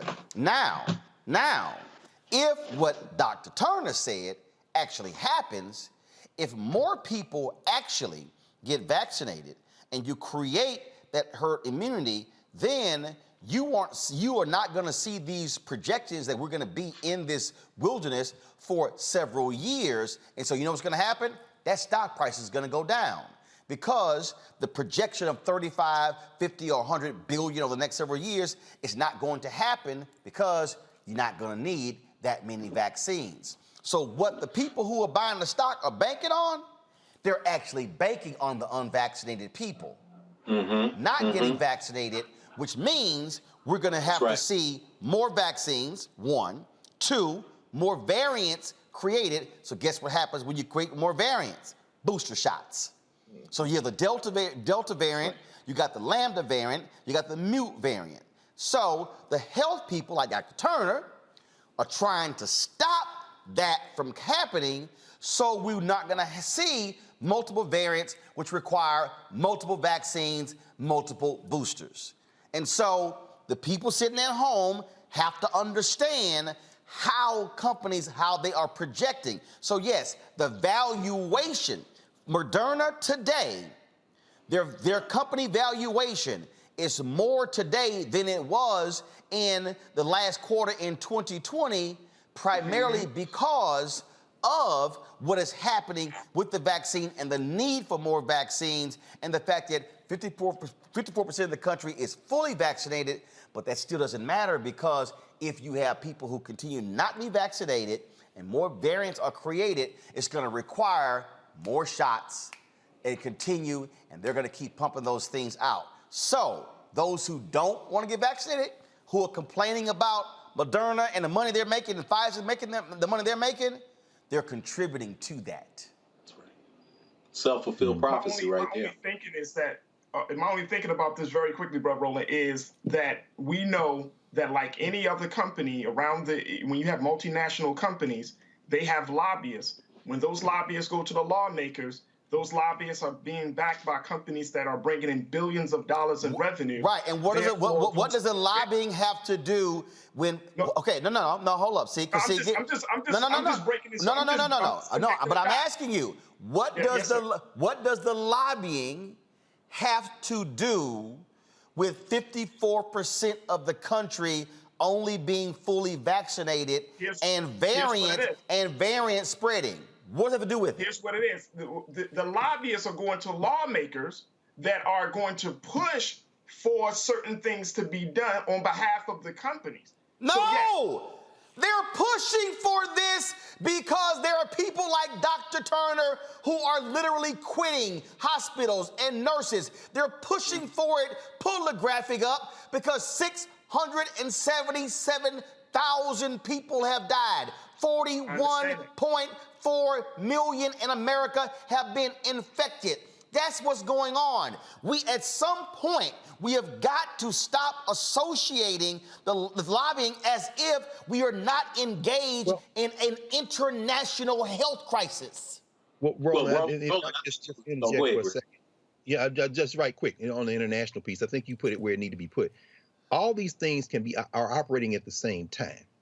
We saw the report, or we saw yesterday, Tedros Adhanom, who is the head of the World Health Organization, called for a moratorium on booster shots because most of the world, certainly the continent he's from, Africa, haven't gotten their first shots.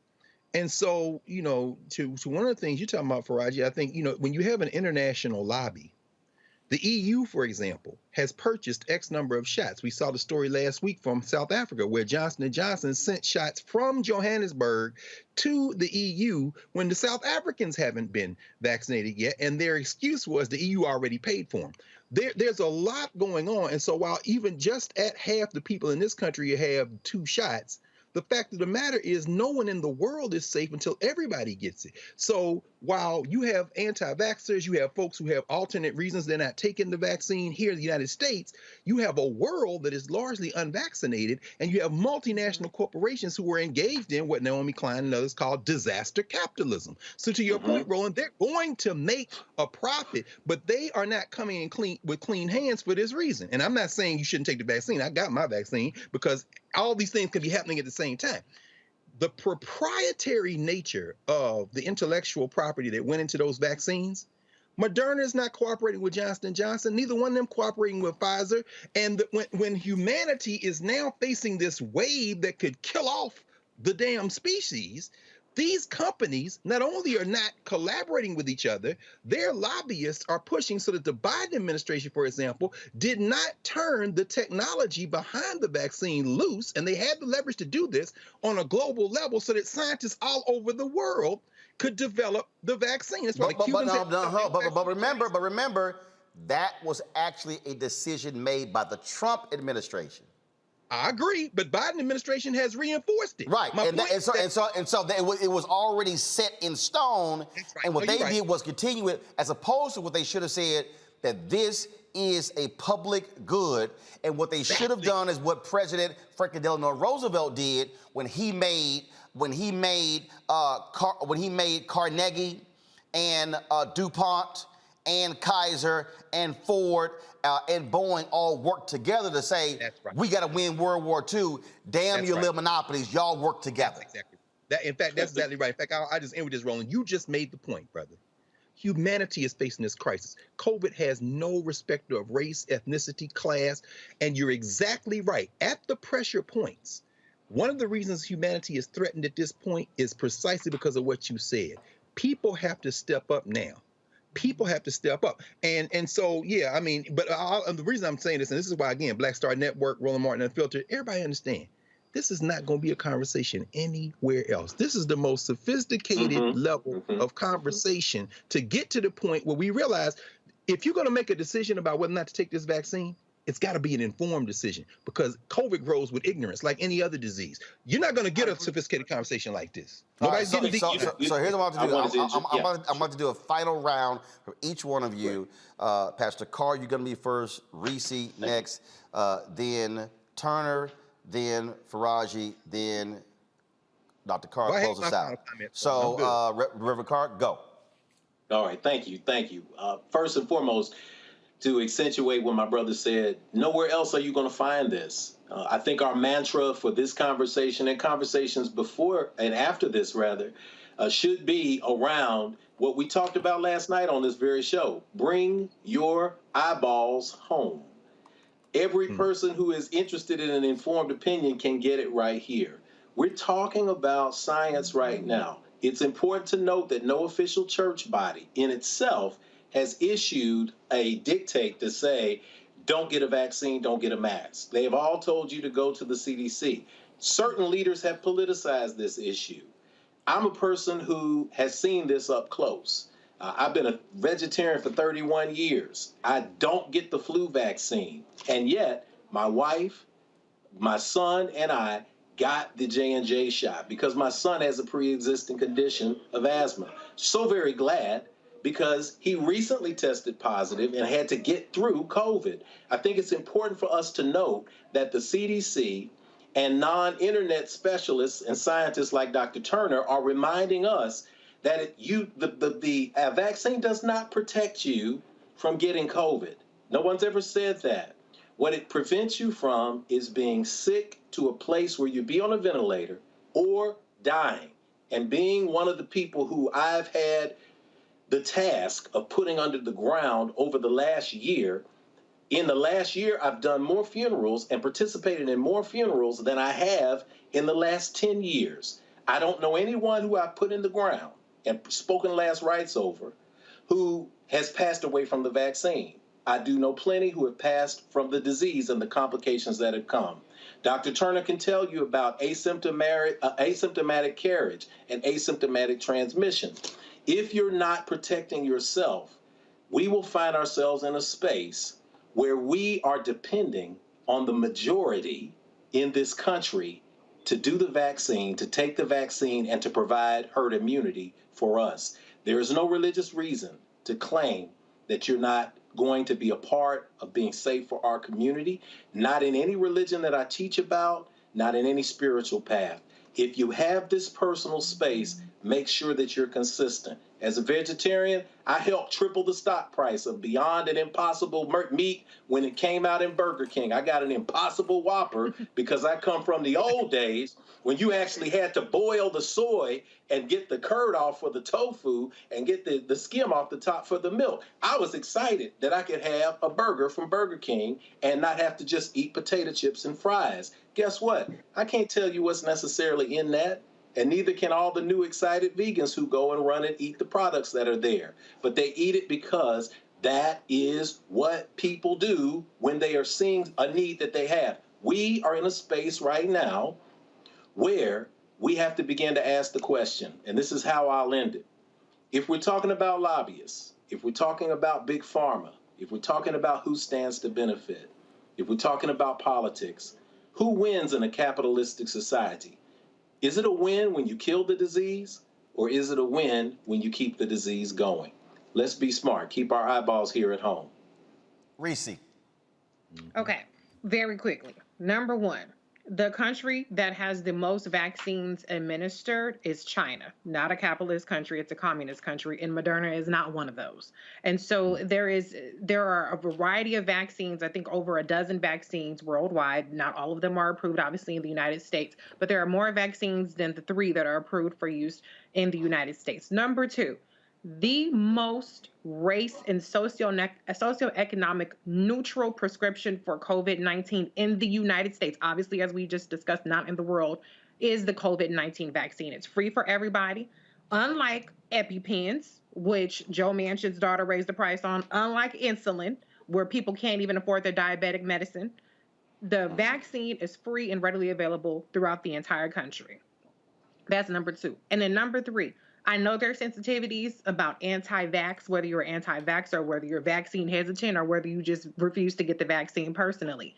The impact is exactly the same regardless of what label you want to put on it. The impact is ICUs are overflowing, full, almost at capacity. The impact is that pediatric hospitalizations are way up, infections are way up. The impact is, for instance, in Miami, 13 of the people who died from the school system are all Black, all unvaccinated. That's the impact. It does not matter what label you put on not getting the vaccine. The impact is what we're concerned about. I don't care what you want to call yourself. You can call yourself pro-vaccine, but I'm just not taking it. But the impact is what we're seeing, an overflow of our medical system where people who have cancer cannot get a bed. People who have heart attacks are waiting in the ER for 8 hours. I was on the Clay Kane show earlier today. A woman whose child has COVID had to get an actual surgery rescheduled because the pediatric beds in Florida are full. So we have to stop talking about the labels and the sensitivities and the feelings behind it and start talking about the impact. If you don't like the label, that's fine, but we need to talk about the impact that people not getting vaccinated, not getting us to herd immunity is having on our country. And we're not even there yet because this is the summer. This is supposed to be the downtime. When we get into that fall and the same anti-people, whatever you want to call it, who don't want to get the flu shot, don't want to get the vaccination, we're in for a world of hurt if we don't get this under control yesterday. Dr. Turner. All right, so to your point, we have three vaccines right now that offer protection against COVID, and it's possible that this variant called Mu, the current vaccines that we have, may not be effective. So yeah, it's not even cold yet when people are going to be more indoor and they're going to be more gathering. So we need people to realize that this thing can really, really get worse real quick. I also want to make mention that it's hard sometimes to correct until we cutting it, okay? Here in Mississippi, we just had 2 nurses who have committed suicide within the last couple of months. We've had a physician to commit suicide within the last year, okay? We got healthcare workers that are quitting. We just opened up a garage over at the University of Mississippi Medical Hospital because we had issues with capacity. I have an 11-year-old at home who, for her birthday, turning 12, she don't want to have a big party. She don't want to go out of town. She want to get the vaccine. I have a wife that has asthma. I don't want to bring it home and they get exposed because we're living in this state where I don't know if the governor of Mississippi, Louisiana, and Texas just get together and try to figure out what they can do just to piss more people off because they're more married to politics than they are to purpose. So I understand Governor Reeves made the statement and saying that, well, Mississippians, you know, we're not scared because we know where we're going. We never want anybody to be scared. We don't want you to be fearful, but we do want you to be careful. So we're talking about spirituality and spiritual health, but I don't really think that this is an issue of spiritual health as opposed to an issue of mental health. We're dealing with denial. We're dealing with people who are using Christianity in the name of really supremacy and really wanting to be in control. So they're talking about choice, talking about anti-abortion and pro-life, but I don't think those go together. If we're talking, we just got done talking about abortion and being pro-life, and now we're talking about wearing a mask and doing different things like that to promote life, but all of a sudden it's about choice. So are we really, really serious about doing everything we can in this country where we talk about, you know, the land of the free and the home of the brave, or are we just moving the goalposts? As far as all this disinformation out there, I know you talked about folks are making money off it. People are making money off Viagra that's produced by Pfizer, and we're still taking it, right? So what's in Viagra? People don't question that. What's in the weed that people smoke? People don't question that. What's in the bedroom with the person that you're having sex with? Because you're definitely not asking them to show you the card for the HIV, the syphilis, the GC chlamydia. That's normal. So we still make excuses. But at the end of the day, 3:30 in the morning just last week, I had to pronounce a 41-year-old dead because he didn't make it. And I'm tired of having to call parents at 3:30 in the morning to let them know that their child didn't make it. Parents should not be burying their children right now. Children are supposed to be burying their parents. And here we are at the most critical time in this pandemic, and we're still making excuses, putting off getting the vaccine, putting off doing everything in our toolbox that God has given us to be able to get past this. In Leviticus 13, there was people who had diseases and we talked about facial coverings. So yeah, there's nothing new under the sun. We had scientists back then. We have scientists now. We had public health guidance back then. We have it now. That's why we don't have Ebola. That's why we don't have polio. That's why we don't see the mass amount of mumps and measles and rubella. And all these folks that are talking about anti-vax and Christianity and all of that, I bet you all of them had the mumps, measles, and rubella vaccine when they was younger. I bet you they had the tetanus vaccine. So let's stop talking about religion because it's not about spirituality. It's not about religion. It's about making excuses because you have an issue with control and you have yet to look in the mirror and realize that you are more married to politics than you are to purpose. In America, we're supposed to be about selfless. We're supposed to be about altruism. We're supposed to be about all of these things. In reality, it's just about self. And until we realize that true Christianity is what you do for the good of others, We're going to continue be dealing with variant after variant after variant, and the detonation of a generation is going to be on the blood of all of our hands. Lord have mercy. You're muted. Okay, sorry about that. There you go. To everybody's point, Dr. Carr and Pastor Carr and Reese and to my brother there who just spoke. I'm sorry, brother. I didn't get your name. Dr. Turner. Dr. Turner. Look, let me just tell you, this whole conversation started off talking about religion. And at this point, based upon the historical evidence, based upon new information coming out, whether it's about this vaccine and how this whole thing is being handled, based upon the stories of women who say that this vaccine has dysregulated their menstrual cycles to other issues that people have gotten, we can't put our faith, full-blown faith, and I'm going to just say this, and I know people are going to be upset with me, but it is what it is. It's hard for me to put my faith in this country's in the United States of America, this government, in a time like this. Now, does that mean that I don't want to see us get cured from COVID? No, that does not mean that. I want us to live. I want us to get through COVID. I really do. But I also don't want us to get so wrapped up in whatever the narrative that is currently out there to the point that we're not even open to having much larger, much broader conversations about how we can make ourselves better. You know, the president said today that everybody needs to get vaccinated, including women, pregnant women, and all of these different groups. But it sounds tone deaf because you're having more and more stories of people, from those who are immunocompromised to those who have pre-existing conditions, to those who, like I said, women who are suffering because of their menstrual cycles being thrown off. I mean, this can't be the only solution. And Brother Roland, you mentioned this earlier. You said that this thing was never designed or put out as being the solution. You're absolutely right. But at some point, the pandemic that was affecting all of us became now the pandemic of the unvaccinated. At some point, the pandemic that was affecting all of us became this pandemic that was just so wrapped up in, based upon the ignorance of other people. And that's not fair. That's not fair, especially since we all have been suffering under this pandemic. So now you got black families going to war with other black family members over a vaccine from an institution of the United States government that has been known to kill and destroy black people in this damn country, and has been known to make us stool pigeons, and has been known to make us to be guinea pigs. And we go so hard in the paint right now, but not understanding the moment that we're in, to show that our people, that there's other ways. I'm not discrediting anybody's intelligence or brilliance. And I know that deep down inside, it's based upon the hope that we can get through this. But this devil is real in America.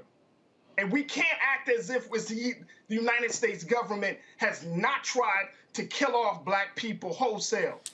So, I can't have faith in that. I can't have faith in it. So let me go ahead, Doc. Go ahead. Yeah, I apologize, brother. I appreciate your passion, and I appreciate where you're coming from, because I've had plenty of patients to come in and share all of that, man. Let me tell you this, man. We're not asking you to trust the government, but we're asking you to trust healthcare professionals. I'm not sitting here telling you that. I wholeheartedly trust the government, okay? I was a black man before I was a black physician. And let me make sure you understand this. Here, with this whole COVID thing, blacks are 3 times as likely to get COVID compared to any other ethnicity. We are twice as likely to die from COVID compared to any ethnicity. That ain't even discussing the fact that we had all of these pre-existing health disparities before COVID even showed up. I may not even supposed to even say this on air, man, but I just talked to a nurse who basically is in another state that I'm not going to mention, who had a black patient that came in, who had COVID, who was sitting there with oxygen levels that was dropped down below 40s, and the nurse laughed about it and basically prejudged this particular person as she went on with her peers. You acting like it's equal health care right now in the hospital. No, it's not. The best thing you need to do is not go to the hospital. You're talking about there's other ways to be able to help. Listen, the vaccine is the biggest tool that you have in the toolbox. Yes, mass help. Yes, eating healthy help. But let me explain that, because you probably heard, because you said that the vaccine was experimental, although it's been FDA approved by Pfizer. You probably heard this study in Israel that talked about natural immunity being better than the vaccine. Let me clarify that right now, okay? In this particular study in Israel, what it particularly showed was anyone who has had COVID and got a vaccine, just one dose of the vaccine, it was more superior to someone who has not had COVID and had 2 vaccines.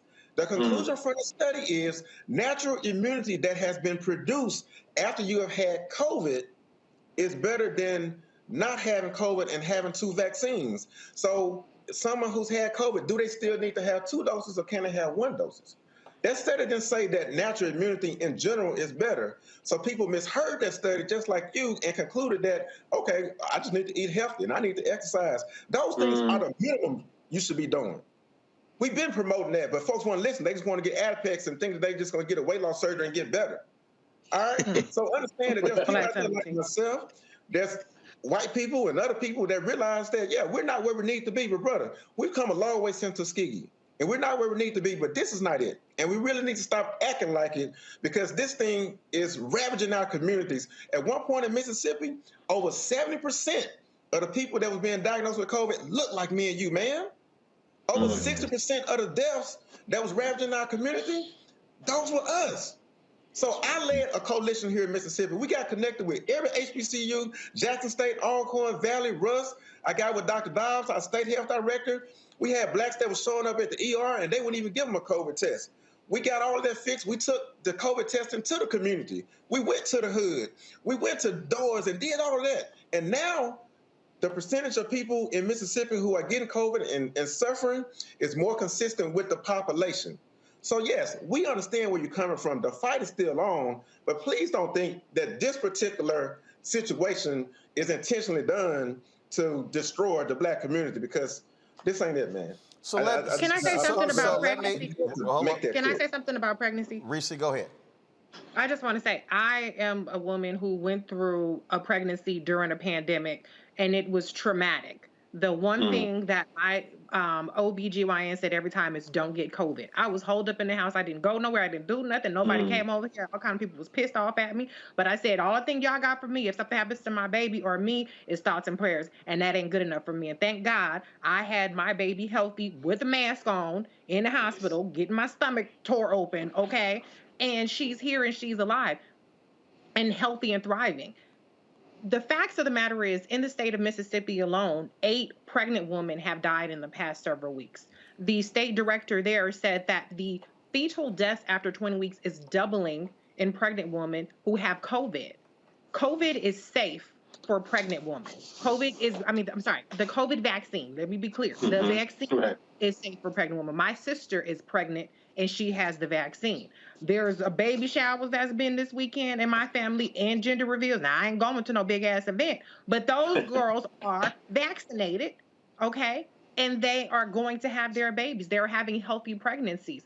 A nursing mother is recommended to be vaccinated. I got the vaccine as soon as I had my baby, and I've nursed my baby, and she's still healthy. She's hitting every target. She's 97 percentile in terms of her height. She's good on her weight. She's healthy. She's a nice little chunky baby. And that's fine. Okay, so what I really don't want this conversation to turn into, because I know there's disinformation about, oh, the vaccines are making women spontaneously start their period. Every woman spontaneously starts her period. We don't have a timer that says, I know my period started at 11 o'clock. It's spontaneous, duh. So, but what I'm saying is, let's not do this thing about a pregnant woman and the vaccines, when the fact of the matter is, if you're a pregnant woman and you get COVID, you are very likely to have very detrimental consequences. That's been known from the get-go. So I'm not saying take my medical advice. I'm not the doctor, Dr. Turner. You can take that away. But from all the studies, it is safe for pregnant women and nursing mothers to get the vaccine, and it's recommended that you do so. So let me button this up, if you will. Faraja, you made the point that we should be having a larger, broader conversation. this conversation has literally gone on for almost 40 minutes.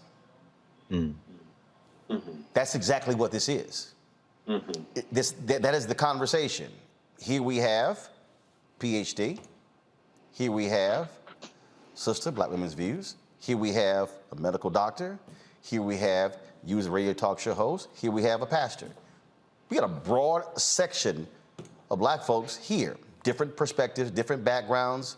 You're Muslim. We've got Christians. I don't know. Somebody here could be atheist. Bottom line is this here. You know, but bottom line is you have all of these things going on.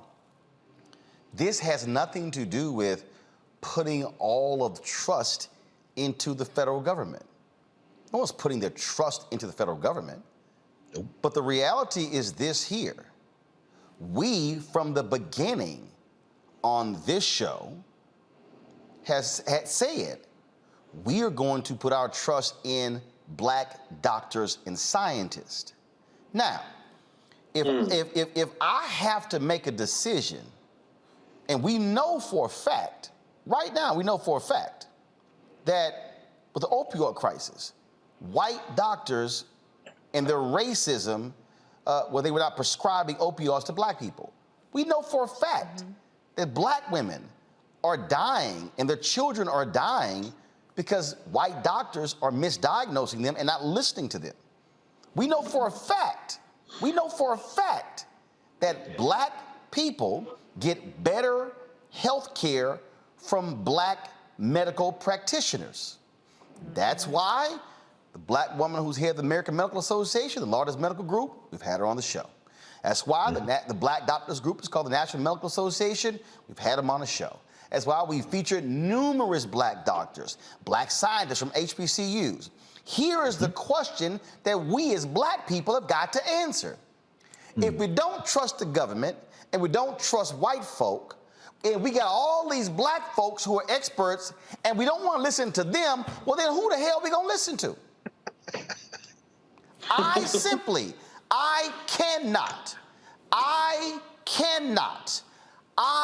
will not listen to people who are not trained in this area.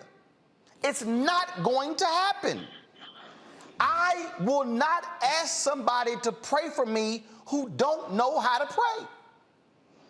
I am not asking somebody who cannot cook to please fix me a meal. I am not going to ask somebody who don't know shit about lighting to install lighting in my studio.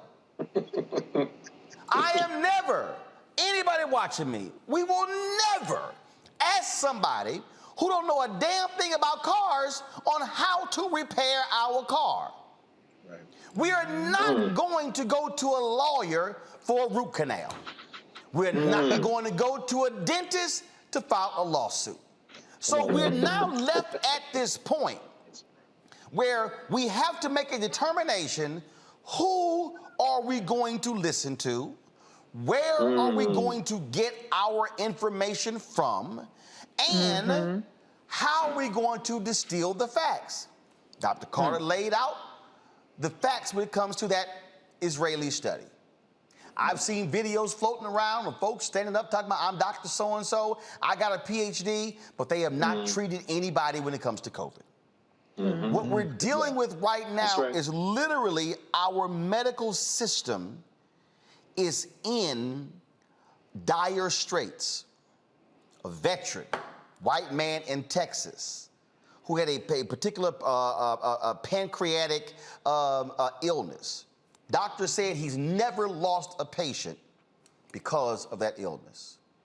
There were no ICU beds available in his city in a 60-mile radius, and that man died because the ICUs were filled up with people with COVID who were unvaccinated. That's a fact.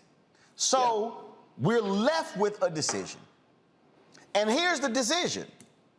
The Bible is clear. You have free will. You have free will to make any decision that you want to make.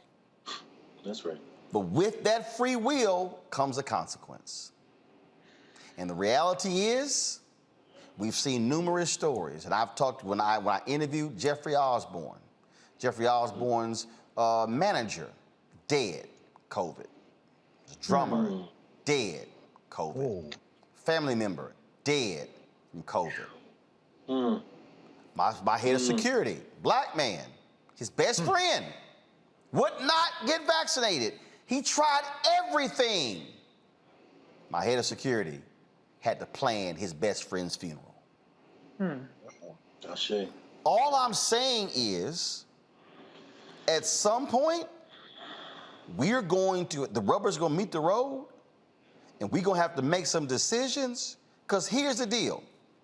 And pastors would tell you, everybody wanna go to heaven, but you got to die to go to heaven. Okay? I'm saved. I'm not trying to meet Jesus early. Right. I'm not. I ain't got no problem saying I've had a fear of death since I was 15 years old. My grandfather died. Sometimes I might have a panic attack because, again, it happens. That's the reality of life. But one thing I'm not going to do, I'm no way in hell am I going to sit here and say, hey, let's do it early. Oh, I'm sitting here. I've lost 20 pounds since COVID. Trying to lose more. Ain't trying to check out early. So if we, on one hand, are encouraging healthy lifestyles, if we're encouraging exercise, if we're encouraging, hell, we got folks out here right now prescribing vitamins and don't know what's in it. Let me say that again. For everybody watching me right now, yes, sir. You got folks telling you, take that vitamin D. You have no idea what's in that pill. Because you know what? Vitamins are not regulated by the Food and Drug Administration. It says it on the label. It says the Food and Drug Administration cannot certify what is on this label. So how is it that we have folk who will invest their time, energy, and money in vitamin regimens, but then say, I don't know what's in that vaccine. I don't know the side effects what's in that vaccine. Man, I've taken a pill and my urine looks gold. Yes, sir. Yes, sir.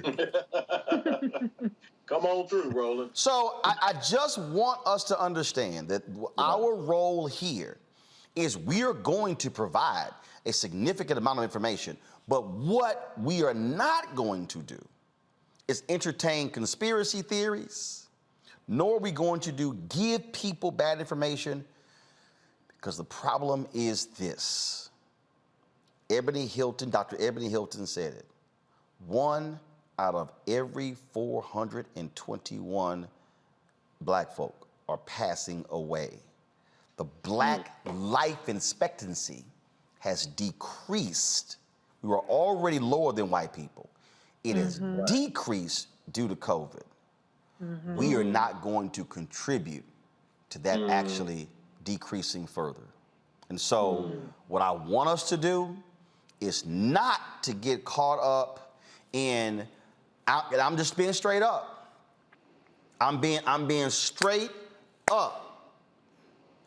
If every person who's sitting here concerned about the stock price and the valuation of Pfizer and Moderna, do understand Pfizer and Moderna, their valuation ain't as high as Exxon's. It's not as high as Apple's. It's not as high as Google's. So all of a sudden, now we're talking about, well, who's making money? You can't show me anything in America where somebody not making money. But what I can show you who's also making a whole bunch of money? Funeral homes. Funeral homes. Yes, sir. Yes, sir. Funeral homes are operating at profit margins at an all-time high. They're running COVID specials now, brother. If we want to talk about who's getting paid with COVID, those who are digging graves are working around the clock. I'm saying, let's stop the madness and let's ensure that our people of making sure that we're taking care of ourselves and getting healthy. And the last point, white folks taking the same vaccine. So guess what? This ain't about let's take out black people. Because you know what? My CFO from Chicago, when she went to get her shot, you know what she told me? She went to a Walmart on the south side of Chicago on, I think it's on 82nd Street. Black There's 200 people in line. Yes, sir. 190 of them were white. Yes, she said, sir. I ain't never seen Yes, this sir. many white people at a Walmart on 82nd Street on the south side of Chicago ever. They were in line for that vaccine. So I just want us to understand what's going on here. And again, if you choose not to take the vaccine, that is your prerogative. But when I see these people who saying they won't get vaccinated and they won't wear a mask and they fighting mask mandates and they sitting here and won't social distance and they won't take any other precautions, they sitting here now angry with kids, what Governor Ron DeSantis is doing in Florida, what Governor Greg Abbott is doing in Texas, what the governor of Tennessee is doing, what the governor of South Carolina is doing, what the governor of Mississippi is doing, what the governor, what the governor of Arkansas says now he regrets signing the mask mandate. What all these governors are doing, guess what? That's where a lot of black folks live, and those Republican governors are doing all they can to keep it from happening. And so I want us to live. I want Faraji to be 70, 80, and 90, and 100. I want our kids. But I cannot sit here and allow stuff to go on when I'm seeing black kids, 18 and 20, when I'm seeing a 41-year-old black teacher in Texas who was afraid of the vaccine dead because she waited. I can't. And for somebody who's saying, man, you getting paid, show me where the Pfizer and the Moderna check is. Because guess what? It damn sure ain't hit the 5 bank accounts we got. No. I want us to live and thrive. And that's why this matters. Dr. Turner, Reverend Carr, I certainly appreciate both of you being with us. We had some other stories. I'm going to get to Megyn Kelly on tomorrow. I'm going to close this out. Faraji, Dr. Carr, as well as Reese, thank you for being on the panel as well. Folks, we are at right now, y'all can go to, no, don't go to my computer because it's going to show emails. But we are right now at 7,000. In 1 week, a week ago, we announced Black Star Network. We're at 7,048 total downloads. We need to be at 10,000 by tomorrow. We want to be at 50,000 downloads by December 1st. And folks, we want to build this. And I want everybody to understand, right now, let me just look at the number, because I need y'all to understand. So let me fully unpack this, black folks. For everybody who's watching, go back to my my 5-shot. Right now, we have 797,844 subscribers on YouTube. Right now, we have, allow me to pull it up, please. Right now, we have on Facebook, 1,320,022 followers. On Twitter, we have, give me 1 second here, 613,900 followers. On Instagram, we have, on Instagram, on Roland S. Martin, we have, where you at? 619,000 followers. So that's 1.2 million Instagram and Twitter combined, 1.3 million on the Facebook, that's 2.5 million, 800,000 that's on YouTube. Folks, you're talking about right there, that's 3.3 million. Not one of those platforms are black owned. Not one. YouTube, Twitter, Instagram, not black owned. Facebook, not black owned. Black Star Network, black owned. So every single one of you who's watching us right now, you need to be downloading the app. Come on now. Because I need y'all to understand, and let me unpack this. I'm not charging you for this, because here I need y'all to understand. Yes, are we making revenue right now from YouTube? Yes, but the revenue is actually down let me say this again. The revenue is down 50% from a high in 2020. Now, imagine if we are at 500,000. Imagine if we hit the YouTube number for Black Star Network having 800,000 downloads, or you hit the Facebook number, 1.3 million. Now, we can now go to advertisers with a different conversation and actually make more than what YouTube is giving us, because YouTube gets 45% of the revenue, we get 55%. Black Star Network, we get 100% of the revenue. And so I'm trying to explain to y'all the business of the business and why we need for you to download the app. And I need y'all to understand, I have 6 shows teed up, but you also got to have the revenue to have the support staff and hire those people. We're trying to hire them right now. And so we're hiring them hoping that revenue comes in, because we have to actually build towards it. And so we want you to download the app right now. Y'all, it's on every platform. Apple, it's on Android, it's on Apple TV, it's on Amazon Fire Stick, it's on Amazon TV, it's on Android TV, it's on Samsung, it's on Roku, it's on Xbox, it's on all those platforms. You can download it right now. We want you to do that. Secondly, we need you to support us with our Bring the Funk fan club. Every dollar you give goes to support our show.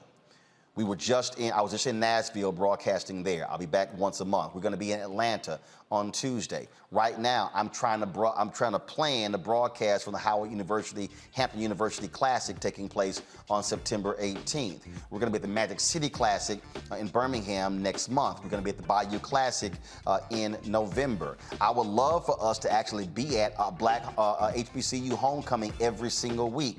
Your dollars makes that possible. And so you can support us via Cash App, $RM Unfiltered. You can also support us paypal.me/RMartinUnfiltered, Venmo.com/RM Unfiltered. Zelle is Roland@RolandSMartin.com, Roland@RolandMartinUnfiltered.com. And so you can support us in all of those ways. And do understand, folks, when I say your dollars go to support this show, that's what we're talking about. We literally, right now, I am hopeful of unveiling our new studio early next week. Our set designer, a brother who is an Alpha brother, who's also an assistant professor at Howard University, who called, he hit me in the email, said he wanted to volunteer to build our set piece. We're gonna be installing that tomorrow as well as this weekend. And so our additional lighting is being installed. All these things are happening. And every single vendor that we are used are African-American owned companies. They're not hard to find. We just simply chose to look. And so, and here's the deal. Look, reality is giving is down and dollars matter. We ask $50 each, $4.19 a month, 13 cents a day. And I want you to answer this question. With the information that we give you every single day on this show, it's literally costing you 13 cents a day. That's what it's costing you, 13 cents. If you gave $50, and if you said, I'm gonna give 10 now, 10 3 months from now, 10, 10, 10, that's fine. If you ain't got 10 right now, we've got people giving us $1, $5. We appreciate every single one of our donors, because we're building something here that's not just about me, it's not just about our panelists, but think about it.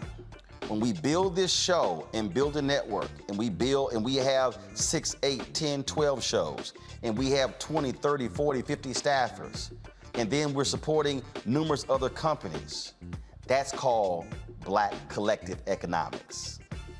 So we are actually practicing what we've always preached. Everybody can say that. So folks, we appreciate it. Download Black Star Network. Please join our Bring the Funk fan club. I'll see you tomorrow right here.